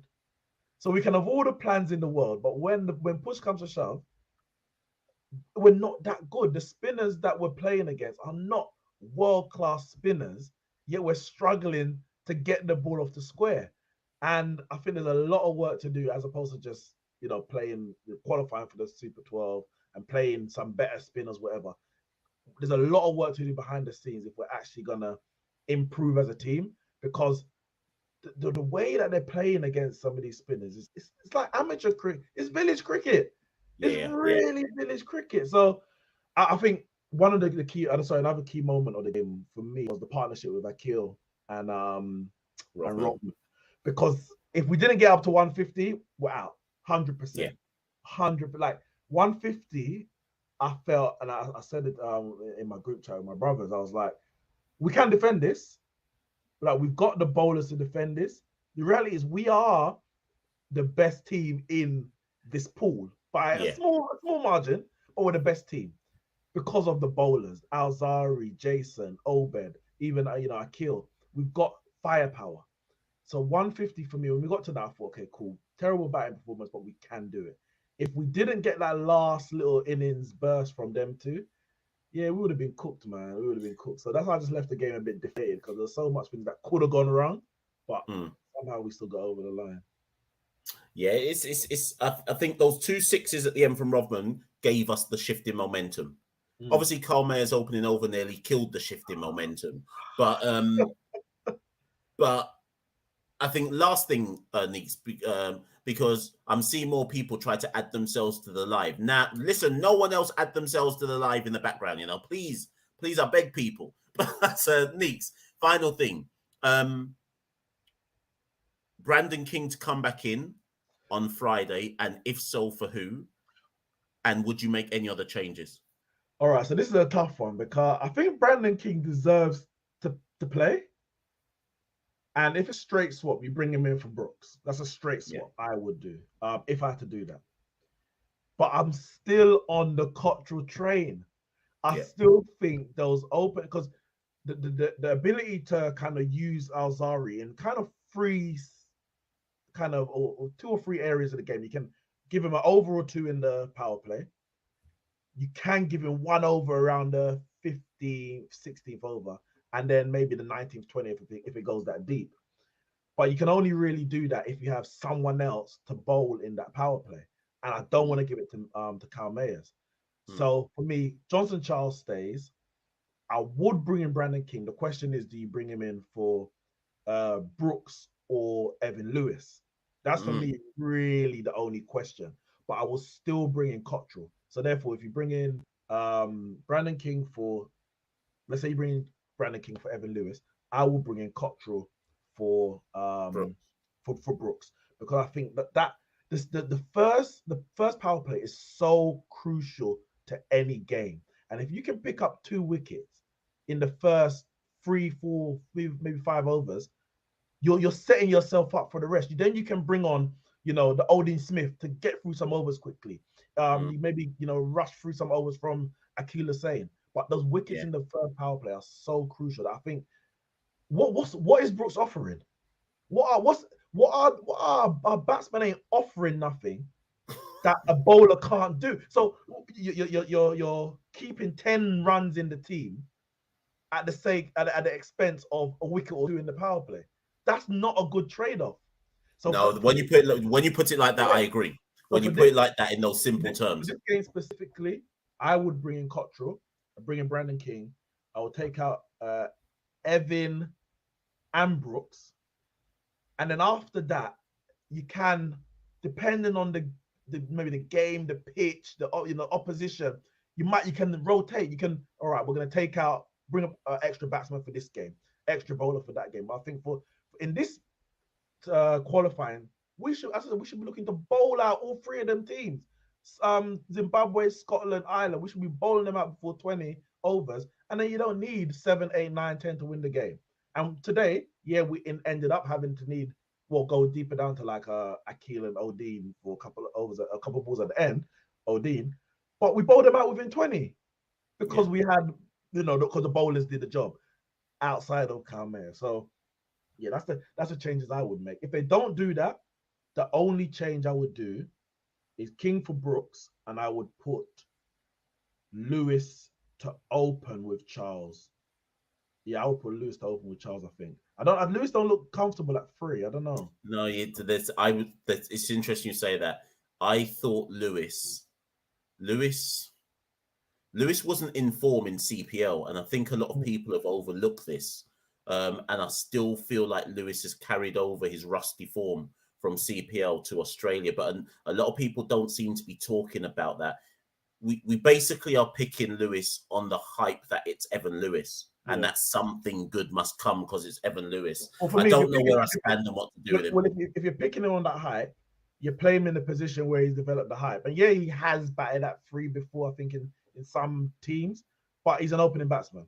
Put him in an open batsman. Let him get off to a flyer in the power play, and that's his job done. Coming in at 3 and you start building the innings. That's not. It ain't gonna work. So for me, you open with him or you drop him. Listen, I need to go to someone else, but before I go, I'm just going to make this point, and then maybe the next caller wants to pick up on it. But this is where I do think that the squad that we selected for the World Cup was badly balanced. Okay, and hear me out. We picked 4 openers in this squad: Mayers, Lewis, King, Charles. I know some will say Charles is the backup keeper as well, but that's 4 openers. Now, here's something. We have no right-handed off-spinner in the squad at all. The closest thing we have to that is Nicholas Puran, but he's wicket-keeping. And I just think, so today I was looking around at the team today going, wait a minute, we have no off-spinner. We don't have one anywhere in the squad. I'm not saying, but the reason I'm bringing it up is we don't have the variety in our attack. If we needed to not bowl a Carl Mayers, or if we needed to not bowl an Odin Smith, we don't. I'm not saying Roston Chase should have gone, but somebody like a Roston Chase gives you that flexibility. Yeah, at least it's in the squad. Just in the squad, just the option. Just in the squad, just somewhere in the squad to just have another option, because Roston Chase can also do what Shamar Brooks did, which is get nothing, like get a duck, but he can at least bowl some overs as well. Do you see what I mean? Yeah. So I just feel like we made a massive flaw. It was the first thing I picked up on in the World Cup squad when I was like, where's the off spinner? We're not taking no off spinner to the World Cup. That don't make any sense. So far, every team we've played has just dash spin at us. And all we've got is Akil Hussain in return. We got no one else to bowl any spin. It's craziness, man. Do you think Yannick Correa is going to get an opportunity? Yannick Correa might not play a game before we get knocked out of the World Cup, to be honest. So yeah. But anyways, Neeks, let me go to the last guest before I duck out. But thanks for coming on, yeah? Yeah, man. Bless yourself. Cool. Z-Phase, I don't know if you're there, You've been patiently in the background, but because you've got no picture, I'm just going to bring you on. But for all I know, you're in the background. Let me see one second. Who's in the private chat? Oh, Z-Phase is here. I don't even know who Z-Phase is. Z-Phase might be an amp like what do you call them things? What's those cartoon characters? You're a cartoon character. Aminate? What's it called again?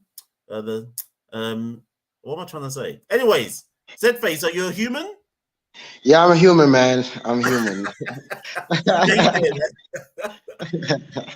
I was here waiting long by. I know. I thought you might have gone. So Z-Face, I'm trying to pick up the accent. Where are you from? St. Kitts. St. Kitts, yes. The first ever St. Kittitian to come on the show. How did you feel about today's performance? I felt the bowling was very, very good. Azari Joseph, bowl line and length, so hit some proper Yorkers. I feel that over from Odean Smith was not really good.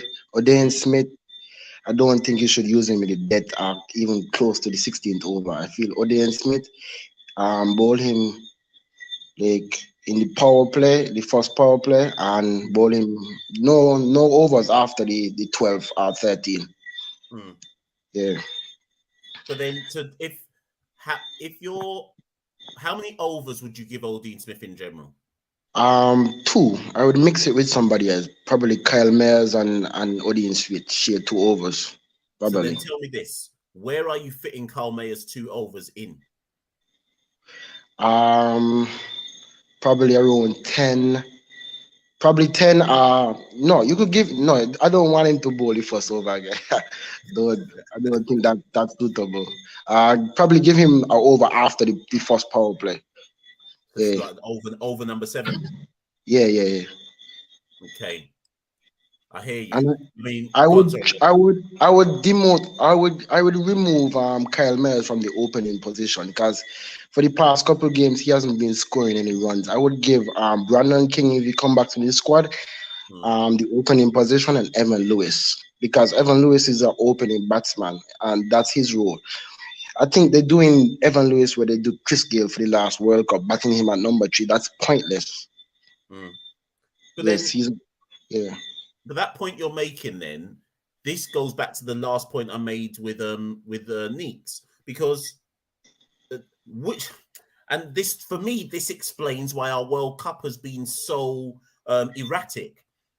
How do you pick a World Cup squad with so many openers? And then we've gone into the World Cup. On the eve of a World Cup, we've changed the whole dynamic of what the team was for the whole summer. So the openers before this World Cup were King and Mayers. They haven't played together since we landed in Australia. All of a sudden now Evan Lewis is opening. Then now Johnson Charles is opening, and Evan Lewis is back down to number 3. I feel like if people want a kind of microcosm of why things have looked so hectic for the West Indies, it's that we must be the only team in this first round's qualification stage that doesn't even know what our best team is. Exactly. I feel you. Exactly. That opening combination is just not doing it. I feel Kyle Mayers hasn't adjusted to the bunks in Australia. Yeah, I agree. Yeah, that's his issue. I feel you should use him more as a finisher. And I feel you need to. Brandon King is more about rotating the ball type of player. You probably use him better with Evan Lewis. Evan Lewis go hard at the ball while Brandon King rotates, gets singles. You know what I mean? And then Johnson Charles coming at number 3, hit some big shots. And then Nicholas Puran, even though he's not making any runs, coming in at number 4.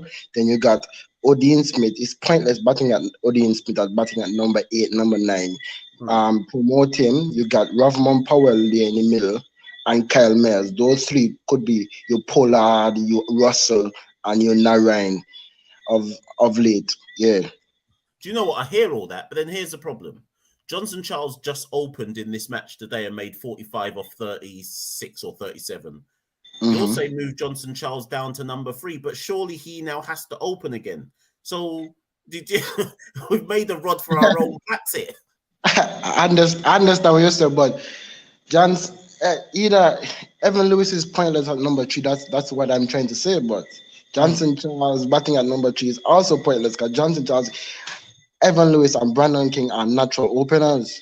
So if the selection goes right, one of them wouldn't play against the Ireland. Yeah, one of them should not play. Someone's got to hold the drop. Someone has to hold a drop. I feel like they're trying to fit too many people into the side, and it's leading to people playing out of positions. And Shamar Brooks is pointless at any position after number 4. It doesn't make any sense playing Shamar Brooks at number 5, number 6. That's pointless. But do you know what's interesting, Zed Phase? And maybe that's the whole point of shows like this. How comes we can all see this? That's all I want to know. How comes every single one of us in this chat and on the live can see this, but nobody in Australia can see this? I don't understand. And I would make a weird selection change. I would drop Obey Mackay and play Sheldon Cottrell. Sheldon Cottrell has pace. I would bowl him in the power play and just say, Sheldon, go out and bowl as fast as possible and do what you gotta do, Sheldon. Because Obey Mackay is not really getting any pace, and he's been more expensive than Sheldon Cottrell normally goes for. So that would be a selection change. So 2 selection change. You drop Shamar Brooks and bring in Sheldon Cottrell, and you make a change at the top with Kyle Mayers. But somebody else would have to hold a drop as well. Somebody else would have to hold a drop. So the Obed one is an interesting one, because I actually think, and no, I haven't heard anyone mention this yet. I actually think that Obed is struggling a bit in Australia. He's not doing bad. I'm not trying to say that. What I mean is, if you think about Obed and how he's had his how he has had his success for the West Indies, it's usually with the off-pace deliveries, off-cutters bowled into the pitch, the variations. I'm not sure the Australian conditions suit. Yeah, it's not suiting him because he's not getting the bowling. Now, I would still play him, so I'm not trying to say I'm not backing the idea of dropping him, but I do just wonder if that's gone under the radar a bit with Obed, and maybe because we also have to remember that someone like an Obed, he's not used to Aussie conditions either. So many of our squad are experiencing Aussie conditions for the first time, and I don't think that's when you have so many people having not experienced it. I just don't think that's necessarily helping them. But I don't think I'd go as far as dropping Obed McCoy, just because if you drop Obed McCoy, you're going to end up in a situation where Dean Smith has to bowl 2 overs at the death, and we know nobody wants that. So you would find a place for Sheldon Cottrell though. I would, yeah.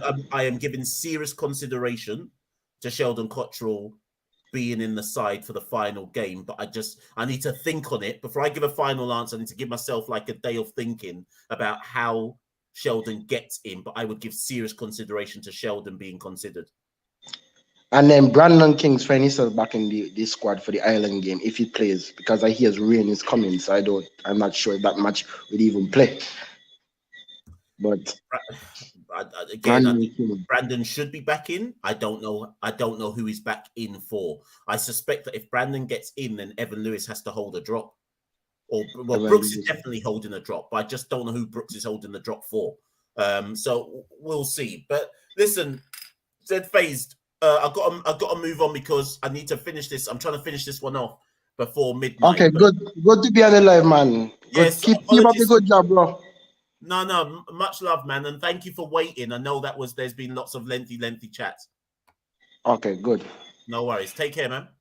Yeah. Cool. Right, who's next? Kalal is next. And Kalal, I've said the name wrong again. Please remind me when you come on how I should have actually said it. How you doing? Yes, Carlisle. I'm good, man. Oh, I said it right. Okay, how you doing, Carlisle? Yeah. Rocking the CCP hoodie.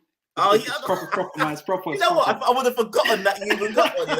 Big up, Carlisle. Come through with the hoodie and all sorts. Listen, people need to get one. It's really comfortable. It's top quality stuff. Yeah. Before you start, Richard says there's 5 more likes to 100 people. So anyone who's still in here, there's currently, according to StreamYard, there's 194 of you. So if you haven't yet pressed like, 5 more people, and let's break the 100. Let's get the maiden century. Press the likes, people. Anyways, Kalal, what are you saying? Yeah, so I don't want to repeat things that have been said before because people have said a lot of the same points. But one of the things that I want to highlight is concerning the same Kyle Mayers stuff.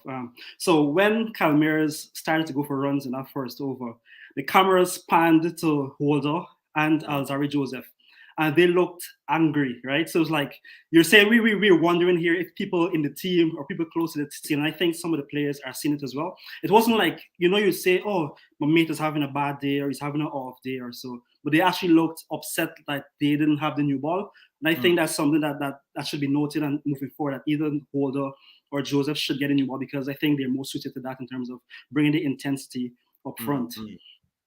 Yeah, and one other thing I just want to highlight as well is that your points about Lewis, you and Nix, I got to disagree with you there in terms of, I think Lewis has a pedigree above a lot of the other batsmen. Like, for example, even today he was batting and he was one of the few batsmen that was punching the ball well. His bounces as well went through the offside, and that's the type of player that you need in Australia.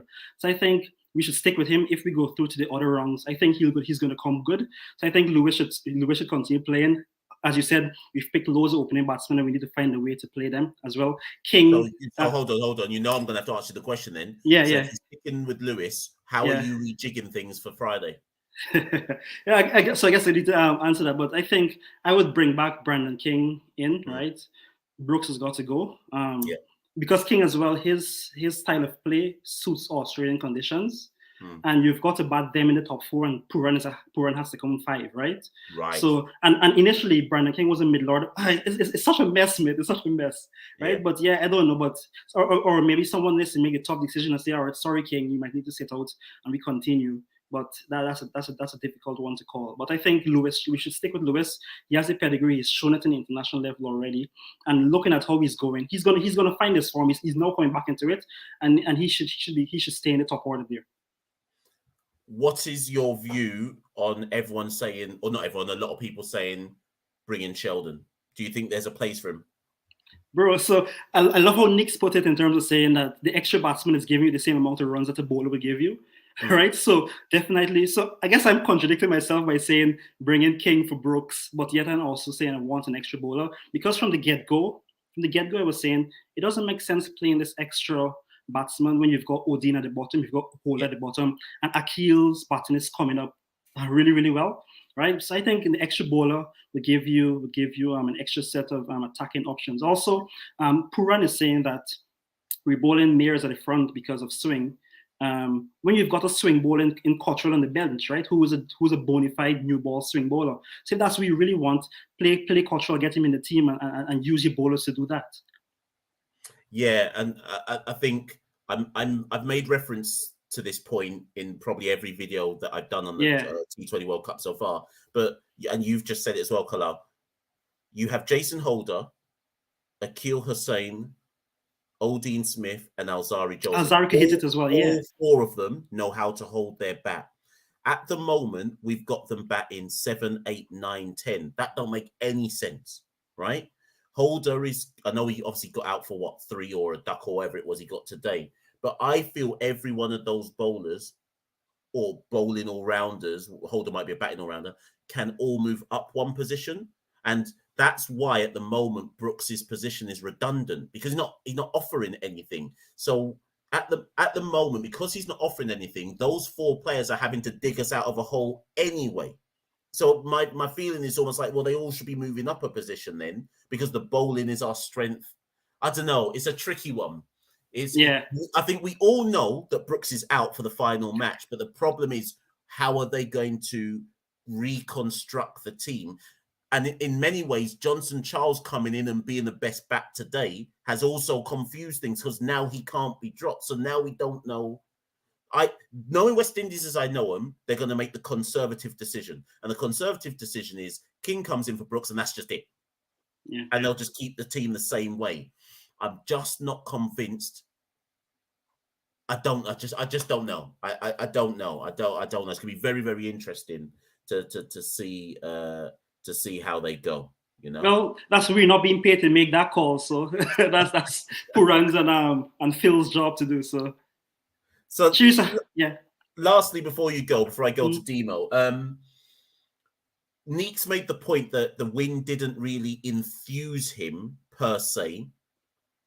Like, he's glad we won, as everyone is, but do you think we've actually performed well at this? Even with that win, did you see that as a good performance today? No, I saw it, and so I'm a West Indian fan through and through, right? I love West Indies, and I'm thinking West Indies. The only reason I want West Indies to win is because it would be so embarrassing for us not Yeah. to qualify for the main stage, right? That's the only reason, because it's so easy to beat us. You get through the power play, right? The opposition just needs to get through the power play and just lock us up with spin, and that's the end of it.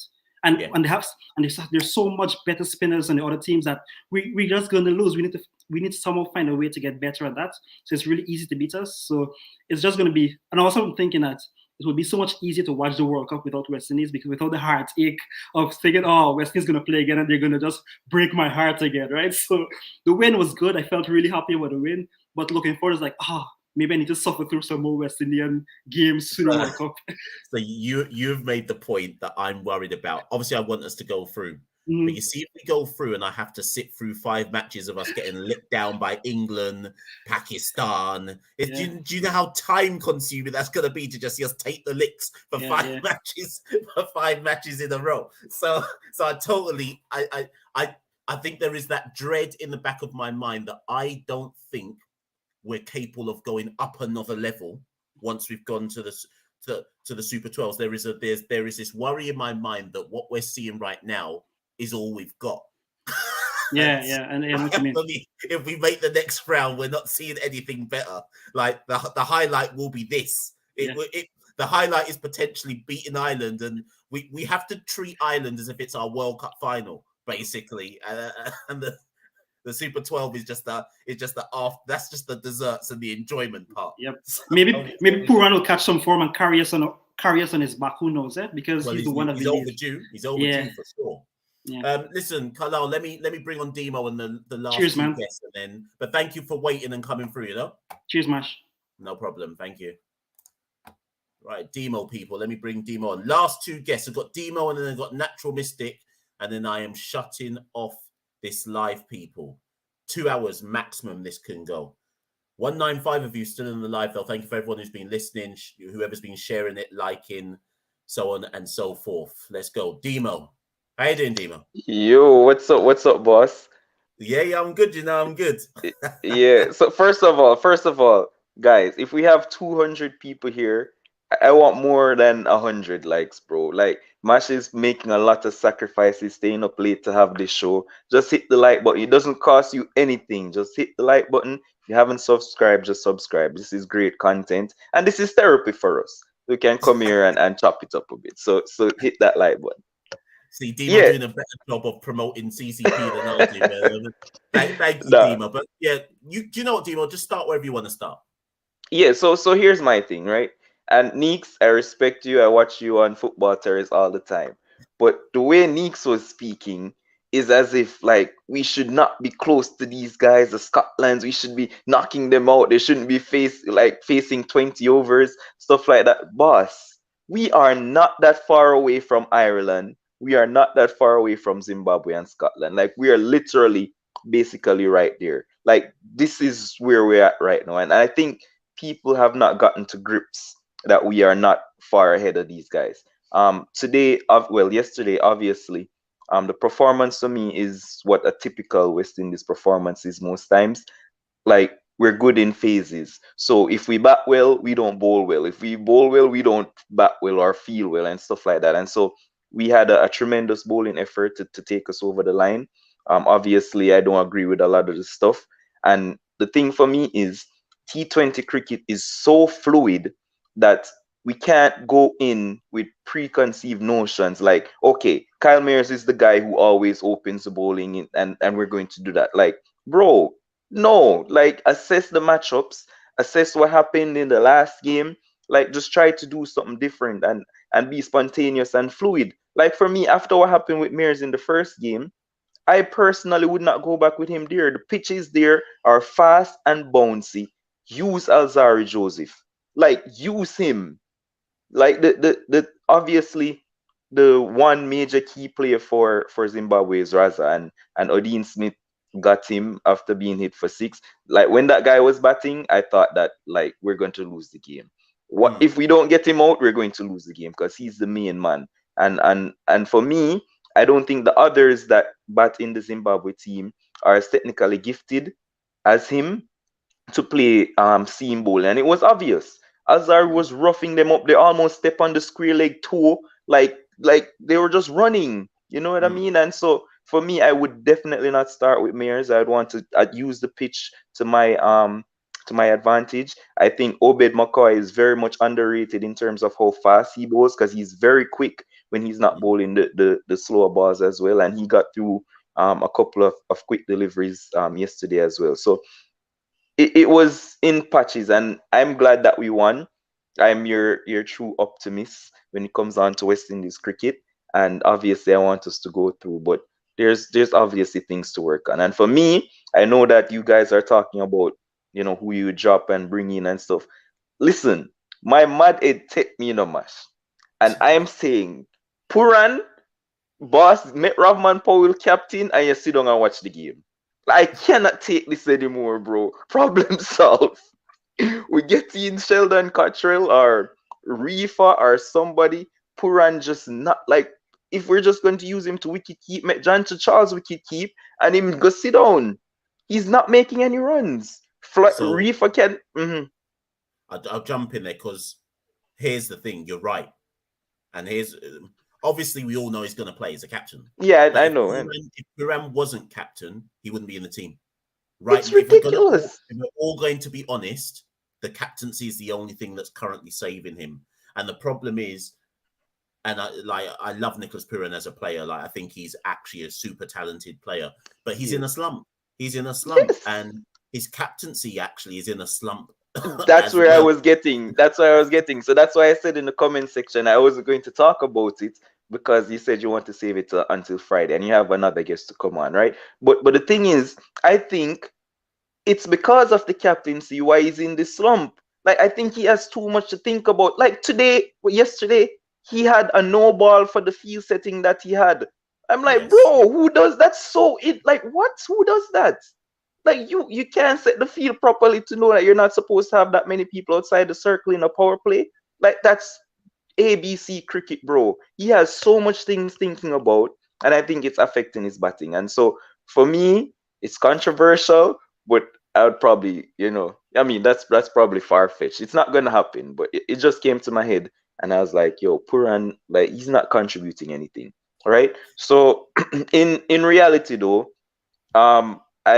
I'd go probably Odin Smith out. Like, I don't think I don't know why Akil is batting ahead of him. For me personally, I think that he should be batting ahead. Like, I think there was 30 balls left when Akil came, and I know he had the partnership with Rovman and stuff, but there's no way with 30 balls left you're going to send Akil and you have an Odin there for bat. So if you're not going to use him to bat, and he's obviously not going to bowl more than 2 overs well, like, just drop him and use somebody else. So whoever, you take your pick who you want to bring in, but Odin is obviously the guy for me that you drop to get somebody else in.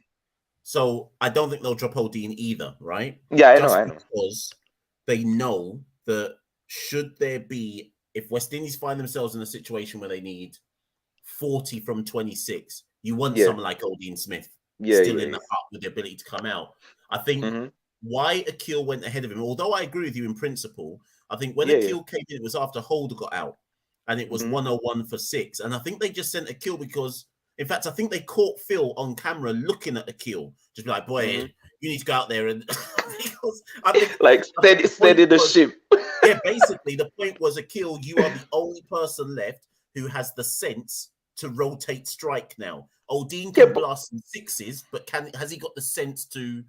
Because remember, we still had, when Holder was out, I think there was still 6 overs to go. Yeah, now, that's what I'm saying, like 30 balls, 36 balls. Right, but here's where I agree with you.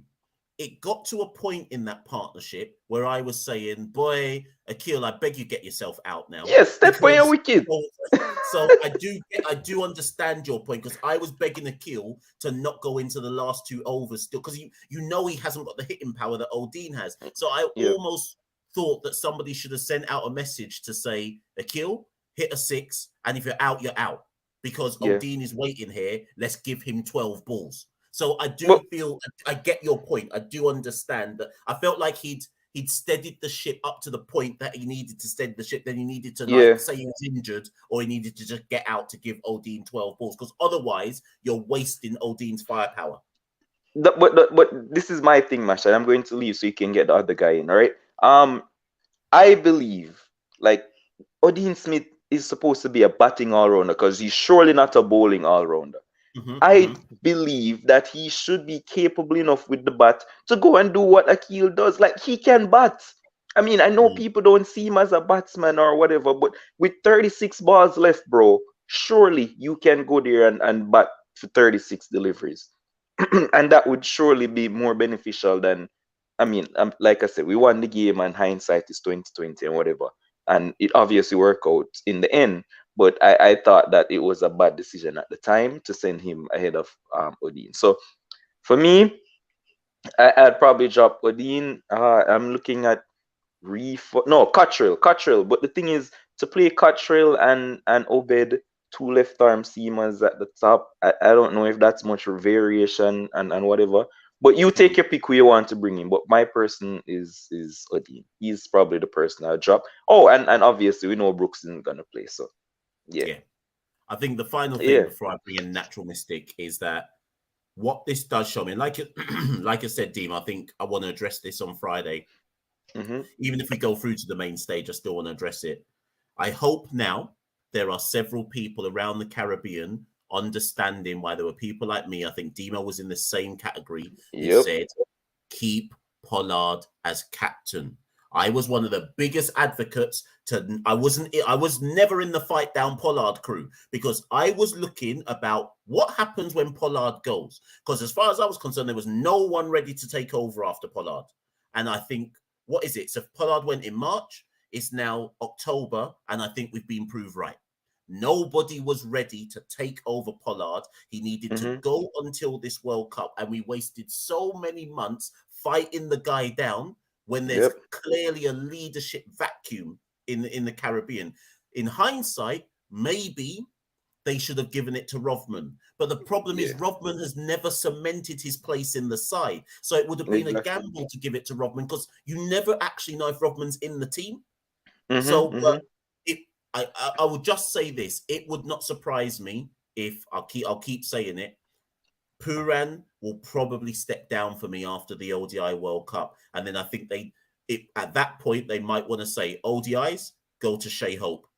T20s, go to Rovman Powell. But we can talk about this.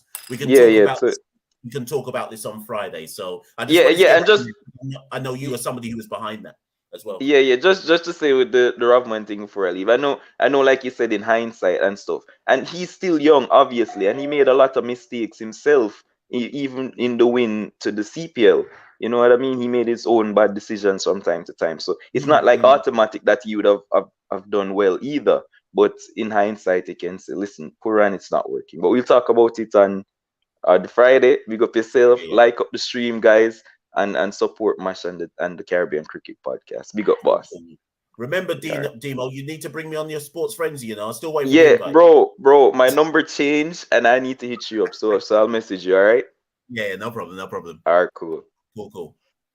Right, last guest of the evening, people. 211 of you in the live. It's midnight in the UK. This is the last guest. We're coming close to a 2-hour show.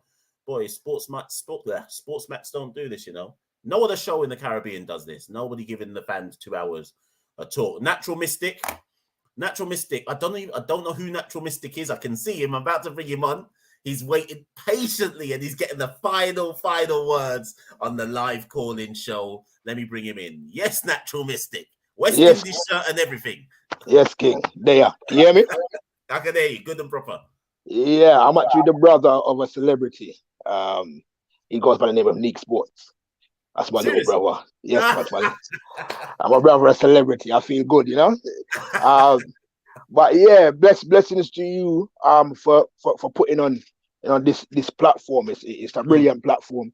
Me and my brothers, we thought we was the only ones in the world who was following West Indies cricket for years. So and I think, although I know in jest you're speaking about the fact that you want to get off to sleep and you got work in the morning, but I think it's a testament to how much this is needed. That there's so many people locked in, but so many people want to vent. And as somebody described it a while ago, as therapy.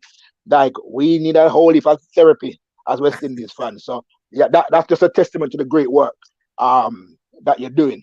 Now, for today's game, with the batting kicking off, I feel sorry for the batsmen. Okay. Because many of these batsmen that we have come into West Indies cricket and been expected to perform from day one. And many have been in and out of the team and never had any consistency. When we look at other teams, when players come into the team, they're expected to shadow the top guys until they retire and then take over. I don't think any of these guys in the team have actually had that. So I actually feel sorry for them. Now, I'm coming from a place of West Indies cricket where I remember 1999 when we was on the verge of being knocked out of the World Cup, and Brian Lara did an interview, and when the guy said to her, basically, like, West Indies are out, you know, what's next? And Brian Lara basically said, well, we're not out, because if Scotland beat Australia, then we go through. And this is a time when Australia had Shane Warne, McGrath, Gillespie was firing, the War brothers, and that was our hope, that Scotland were going to beat Australia. So we've been there, innit? You get me? Yeah. So this is not even the worst that I've seen for West Indies cricket. I remember at that time, the players we had at that time is completely different to the players that we have now. The players we had in 1999, many of those players we would consider to be stars, heroes of West Indies cricket. And we was relying on Scotland to beat Australia. So this ain't the worst that I've seen. So I feel sorry for some of the players, but we support West Indies. Rally around the West Indies is the cry, and we continue to do so. The pivotal point for me today with the batting was the partnership. I said to my brothers in our WhatsApp group, when Powell and Charles came to the wicket, I said, this is the partnership that's going to win or lose the game. Charles and Powell. That partnership should have taken us to 190. Yeah. And then I ran out, literally moments after I said that message in the group. It was ridiculous. Now, in as much as I feel sorry for them, at any stage of cricket, running between the wicket, that's 101. Yeah. Like, I played county cricket in this country, well, lower county cricket. That's 101.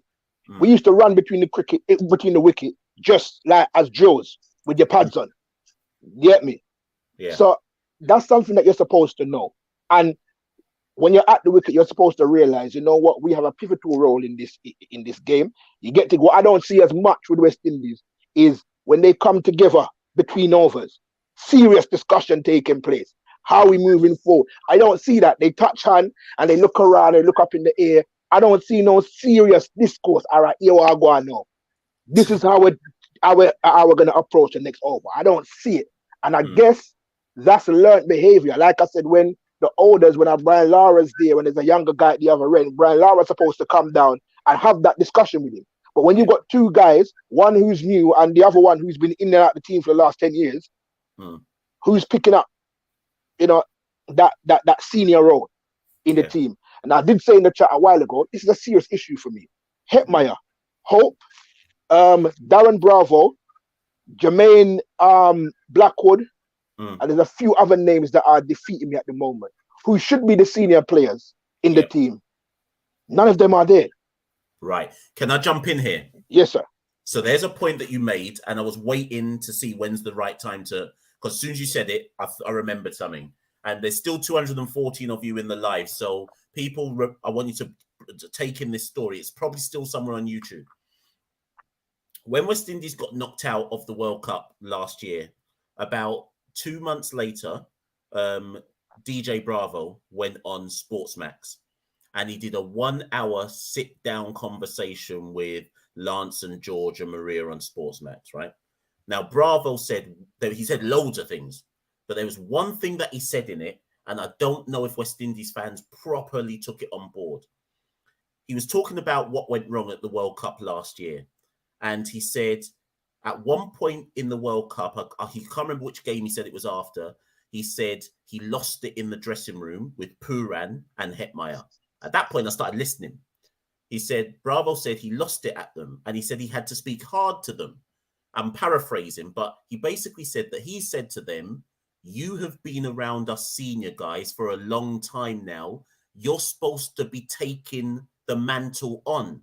You can't be coming to a World Cup and you're still looking to Gell, to Pollard, to Russell, to Simmons, to whoever else was at that World Cup, trying to win us the matches. You've had enough time around us. You're supposed to be winning matches for us as well. Now, let me add that to the point you're making. Now, obviously, Hetmeyer didn't even bother going to this World Cup, said he can't get the flight. Our senior guys that you're talking about in this current team are supposed to be the Purans and Hetmeyers. But hear what? No one can't look up to them because they're not winning us no games either. So I do get what you're saying, but these teams I'm coming from. Both Bravos were in and out the team for whatever reason. And maybe it's justifiable reason. What I'm saying is their introduction into the team wasn't a healthy one. Hetmeyer, Puran, they didn't have a health. They didn't come into a well-structured West Indies team where the top guys were there and they was winning games. Yeah. They were coming into a team and losing. They were coming into a team and coming to the wicket at 10 for 4. So I get what he's saying, but there needs context with that. They didn't come into a team that was actually thriving, where the stars were actually in the team consistently. A lot of these guys were in and out of the team. Now that's the batting. The bowling, I mean, Maya's opening the bowling was ridiculous. I think what we have to understand as well is that West Indies cricket is controlled by a lot of academics. And with academics, it's all about paperwork, what looks good on paper. So sometimes, and I feel like somebody who's inexperienced like Puran, they'll be saying to him, well, Myers is going to open the bowling. He may not have had a say in that today. Somebody may have told him, this is how we're going about it. Because the people that are running the team are very academic in their approach to everything. Whereas what you need is someone that's going to say, you know what, and this is why I didn't want Chris Gell to be captain. If you remember when Chris Gell became captain, they were fighting it because Chris Gell was going to do his own thing. Now, he wasn't the best captain, but he was able to at least ignite something in the players to actually go out there and fight. Even if I don't mind us losing, but we have to show some fight while we're losing. So the Myers thing is ridiculous. Sheldon Cottrell not being the team, to me, is unforgivable. As far as I'm concerned, I know you said a while ago, when you're looking at the team, you have to try to find a way to get Cottrell in the team. Whereas for me, if I'm doing my team, the first two names on the team sheet is Azari Joseph and Sheldon Cottrell. The team now has to be built around that. Like, them two men have to be in the team because they are our best bowlers. And I think what we've tried to do over the years, and it's never worked for us, is stack the team with as many bowlers who can bat. And which means that some of our best bowlers don't get a look in because they can't bat. But they can bowl very, very well. And I think it's mind-boggling. And again, I've lived to see test matches where Dwayne Smith has bowled first change. Yes. Absolutely ridiculous. I've seen that because we've played two bowlers and then we expect the bits and pieces to do what they're doing. I remember a time when the name Xavier Marshall. Yeah. And I remember him playing a few test matches in a row. And Holding was commentating and he got out for little or nothing in a game. And Holding, as soon as he got out, said, what a way to destroy a young man's character and confidence. And what they was doing was pushing this man to the top of the order. And he was getting out like for ridiculous amounts. And you could see that it was affecting him. And what I'm saying is some of these players that are coming in now, like a Myers is a batsman.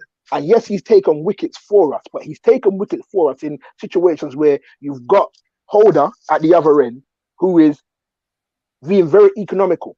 So now they have to go after Myers because they can't go after Holder.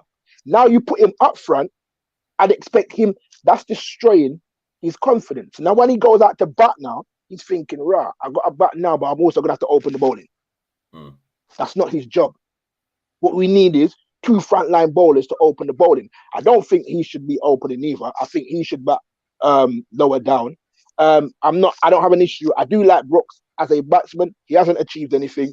Get him out of the team. Same with Devon Smith when he was in the team. I did like him as a batsman. He wasn't achieving, take him out. Cottrell must come into this team. if King can get into the team, no problem. Last thing I'll say is this: we have a selection problem. The 2019 World Cup selection was poor.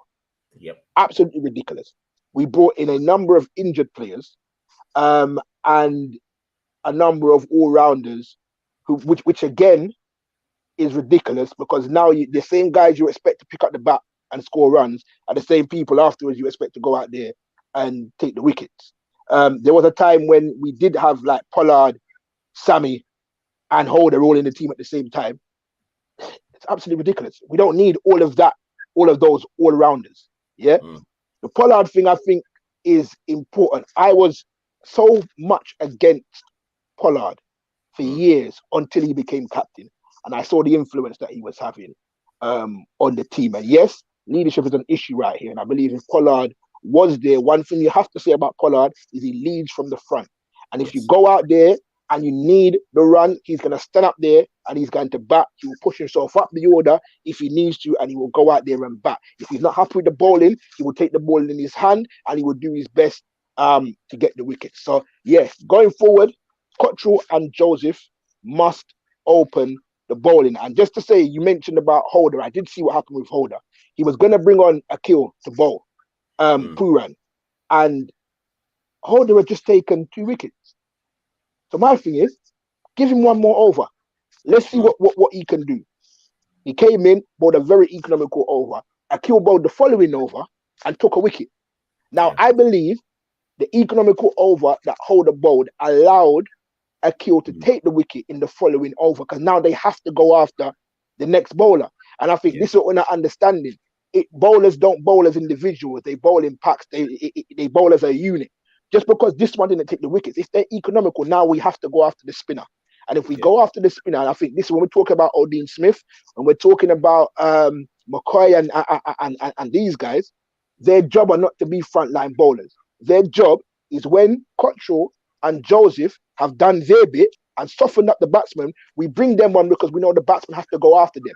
And they're more dangerous when the batsmen have to go after them, not when the batsmen want to go after them. And there's a big difference between the two. But I'm going to leave it there. You got school in the morning. I don't want to keep it for too long. Listen, just before you go, there's one point you made, and I just want to kind of end on this point, and I think it highlights something about Nicholas.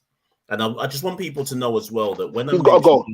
He's a terrible captain. He has to go. Well, but I just want people to know, when I mention points about Nicholas Pooran's captaincy, it's not me trying to go after him. I just think these are obvious things to say. But there's a point you made, well, you didn't make it, but you've essentially implied, and I think we should just focus on it for everyone. If Pollard was captain right now, there is no way anybody could tell him, you must bowl with Kyle Mayers no way to open the bowling, because Pollard would just say, I'm not doing it. And Pollard would sooner bowl himself to open the bowling before he went down that route. So I think if anybody wants a kind of extrapolation as to the point the Natural Mystic's making about, I think Pooran is being, what's the word we want to use here? Dictated to. Pooran is almost being told how to captain. He's not. I don't feel like Pooran's captaining off his own instincts. No, I refuse to believe off a sheet. Instincts. Yeah, I feel like he's being, like his hand is being held through the captaincy process, which is why so much of the decisions seem to be like, okay, so we're supposed to bowl Obed for the 15th, irrespective of what the game situation is saying. That's how it looks. That's how it looks. That's how it certainly looks to me. I'm not saying that's definitely what's happening, but it looks that way. It looks to me as a fan, right? And I think the contrast for people to understand this is, you think before a match, let's think some games. There were games earlier this year, probably I think against Ireland, where I don't know if it was Ireland, where Pollard bowled all 4 overs. In fact, it was a couple of years ago. Bowled all 4 overs. You mean to tell me that there would have? I bet you anything, Natural Mystic, that before the match there was no tactical instruction to Pollard which said you're going to bowl 4 overs in this match. What would have happened is Pollard would have said, I'm bowling 4 overs, and you know why? Because I just did overs 1 and 2, and my off-cutters into the pitch are getting some purchase. So let me bowl myself for a next 2 as well, because I'm reading the situation of the match. My concern right now is that Pooran hasn't got the maturity in his captaincy yet to know. I don't think he's got it yet to know how to think on the fly. Here's the problem. Yeah, go. The problem is that there's 2 points quickly. One, my thing with cricket is in 20 over cricket, if you are taking wickets, you don't look to bowl for 20 overs. If the team has 6 wickets down in, say, 11, 12 overs, you're looking to finish that game between 15 and 17 overs. We have this mentality that we're always trying to bowl for 20 overs. If we're on the attack, if we're taking wickets, if the team have got their backs up, we're now hunting, then maybe the bowler who's taking wicket must bowl an extra over when you were trying to save them for the over number 20. No, bowl them now because we may be able to get this game out of the way earlier and get home earlier. That's my opinion when it comes to bowling. If now you're 3-4 down, then maybe you need to stretch your bowlers. But when you're on the attack, continue to attack. Don't let up. Lastly, is that the game in India, was it T20 that we won in India with Sammy? When their team was saying they never had no uniforms. 2016, yeah, Sammy. Right. That, if you remember, if you look at some of our victories that we've had, it's when there's been a major argument between the board and the players. And the players have gone out there and said, we are going to win this for ourselves. We're going to win this for the West Indies fans. And that seems to be when we're at. So the issue that we have with West Indies cricket, we're talking about what we're seeing on the field. The issue is not what we're seeing on the field. These men are going out there to represent us. These men, I believe, truly believe in West Indies cricket. They're playing West Indies cricket because they want to represent West Indies cricket. And we give them a hard time, and rightly so. Yeah. But there comes a point where we have to realize that the issue is not the 11 man on the field and the coaches and whoever else. There is a bigger issue at hand because there are people lining their pockets who don't care about West Indies cricket.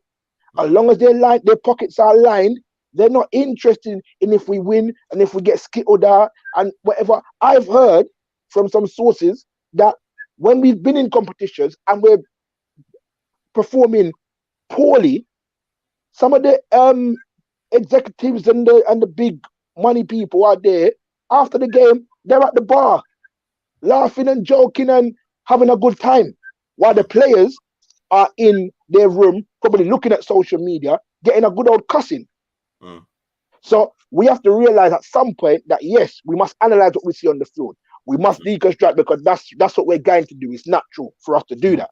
But there comes a point where we have to realize this is bigger than the man that we see on the pitch. 100%. There is a set of people that are sitting up there making a nice, decent amount of money off West Indies cricket failing. So I'll leave it there. Friday, let's just hope and pray. I'm not gonna lie, I'm not very confident. No, I'm not either. I'm not either. Ireland are not to be sniffed at.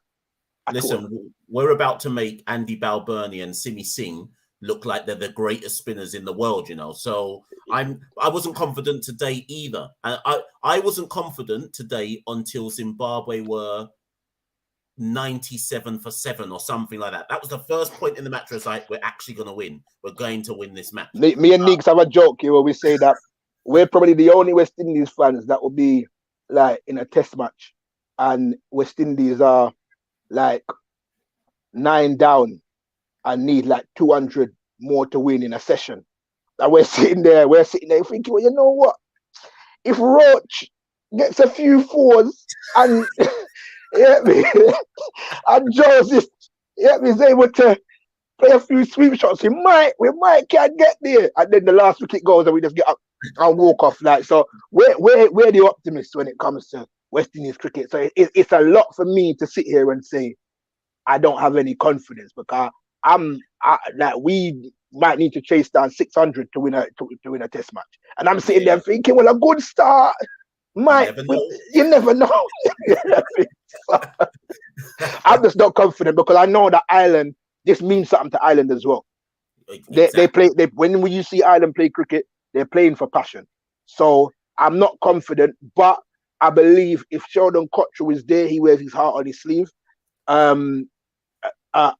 Joseph wears his heart on his sleeve.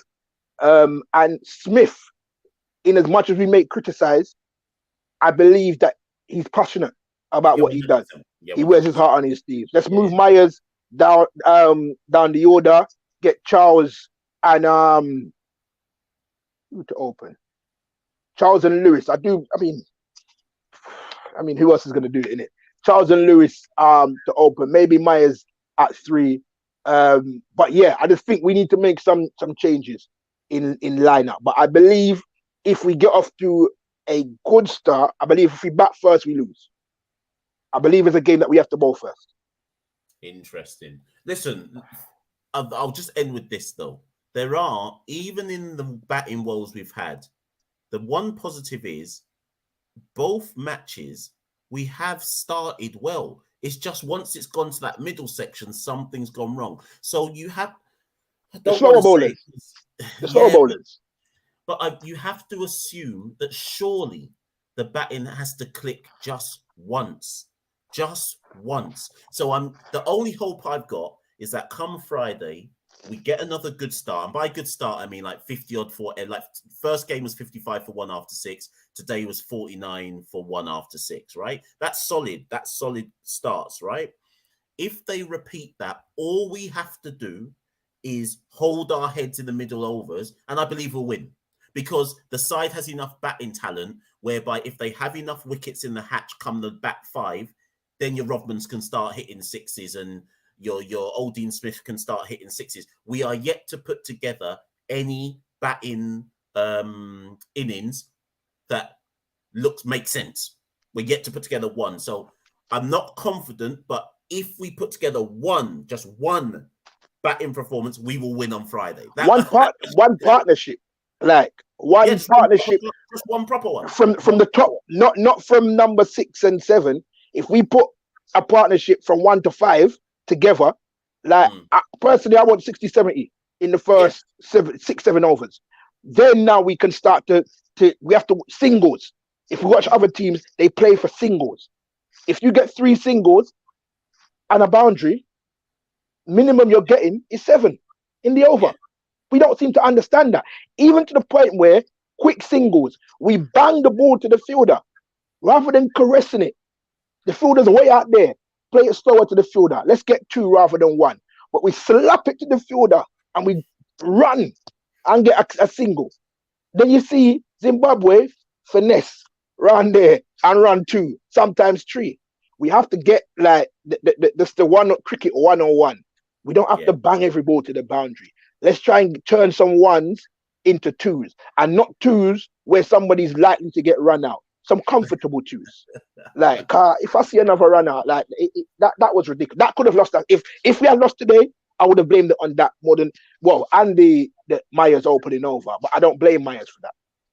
I would have blamed it on that run out, because these are our 2 batsmen who have the ability to take the game away from Zimbabwe, and that was stupid.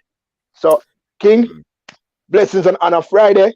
Yeah. We'll be back here again, hopefully discussing our transition, into. So answer this last question, and then I'm looking it off. How comes it took you so long to come on the come on the show and show your face? You know what? We did interact because I was trying to get the remember there was a time when you were selling the merch, and I was trying to get some merch, but you only had the black ones left, and then you didn't have it in my size. Okay, so I've been watching, but new job, shift patterns, kind of. So I've literally just got in from work, and I had this on under my work clothes today in it. So I just came with took off the shirt, I just sat down, and but now me and my brothers, we're supporting, my brother Ike, my brother Shakara, and obviously Neek Sports, who you've been interacting with. We're fully in support. We was watching your video with your dad. And some of the stuff that your dad was going through, that it's deeper. Like there's a discussion that we need to have, because it looks like we understand this is deeper than this cricket. There's historical context to this thing. So some of the stuff that your dad was saying, your dad's a brilliant man. He knows his stuff, he knows his history. Some of the books that he was highlighting, we was like, rah. Like my dad was reading them books to us. Like most people had children's books when they was going to bed. Like we had them Now Valley Civilization and them kind of things to read to go to bed in it. So so that was good. But we're here, even if we haven't seen us, we've been supporting, we've been sharing, and all of that. So let's keep up the good work, bro. This is No worries, man. it's needed. It's needed. It's needed. No worries. Listen, thank you for coming through, man. Much respect, much love, and let's touch base again in the future. No worries.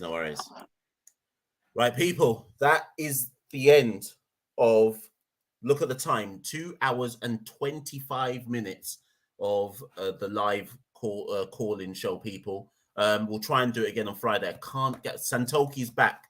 Santoki is back by Friday, so I'll see if I can convince Santoki to come on and do something, etc. So look out for that on Friday, people. Let's, as ever, like I said on Tuesday, Monday, all we can do is rally. All we can do is rally on Friday. We ultimately, all of us hope the West Indies win. We're all worried about what that means if we get into the main stage in terms of the licks we're going to get. But we all hope that West Indies win all the same. And if any of the players ever watch this stuff, listen, we're just passionate. All of us are just passionate, but we all want you to actually do well. And we all want you to actually win your matches. But we just get emotional when you lose. So rally around the West Indies as always, people. Support them on Friday against Ireland, and let's hope we get to the main stage. I'll drop a video tomorrow probably. So I'll do a preview video of the match in terms of which 11 would I pick for the game against Ireland. Lots of you have given me some food for thought. Do we bring in Sheldon? Do we bring in Brandon? Do we drop Evan? Brooks is obviously getting a drop no matter what. So how do we reconfigure our side for that game against Ireland? So I'll do up some statistical analysis, so on and so forth. But anyways, people, if you're going now, press like, press share it, subscribe, let people know who you think should know about the Caribbean Cricket Podcast, so on and so forth. And yeah, boy, I'm tired, man. Let me play the video. Let me get out of here, people. See you all soon. See you on Friday. Peace. We rule the cricket world. Now the rule seems coming. Welcome to the Caribbean Cricket Podcast, your one-stop shop for all things West Indies cricket. By the fans, for the fans.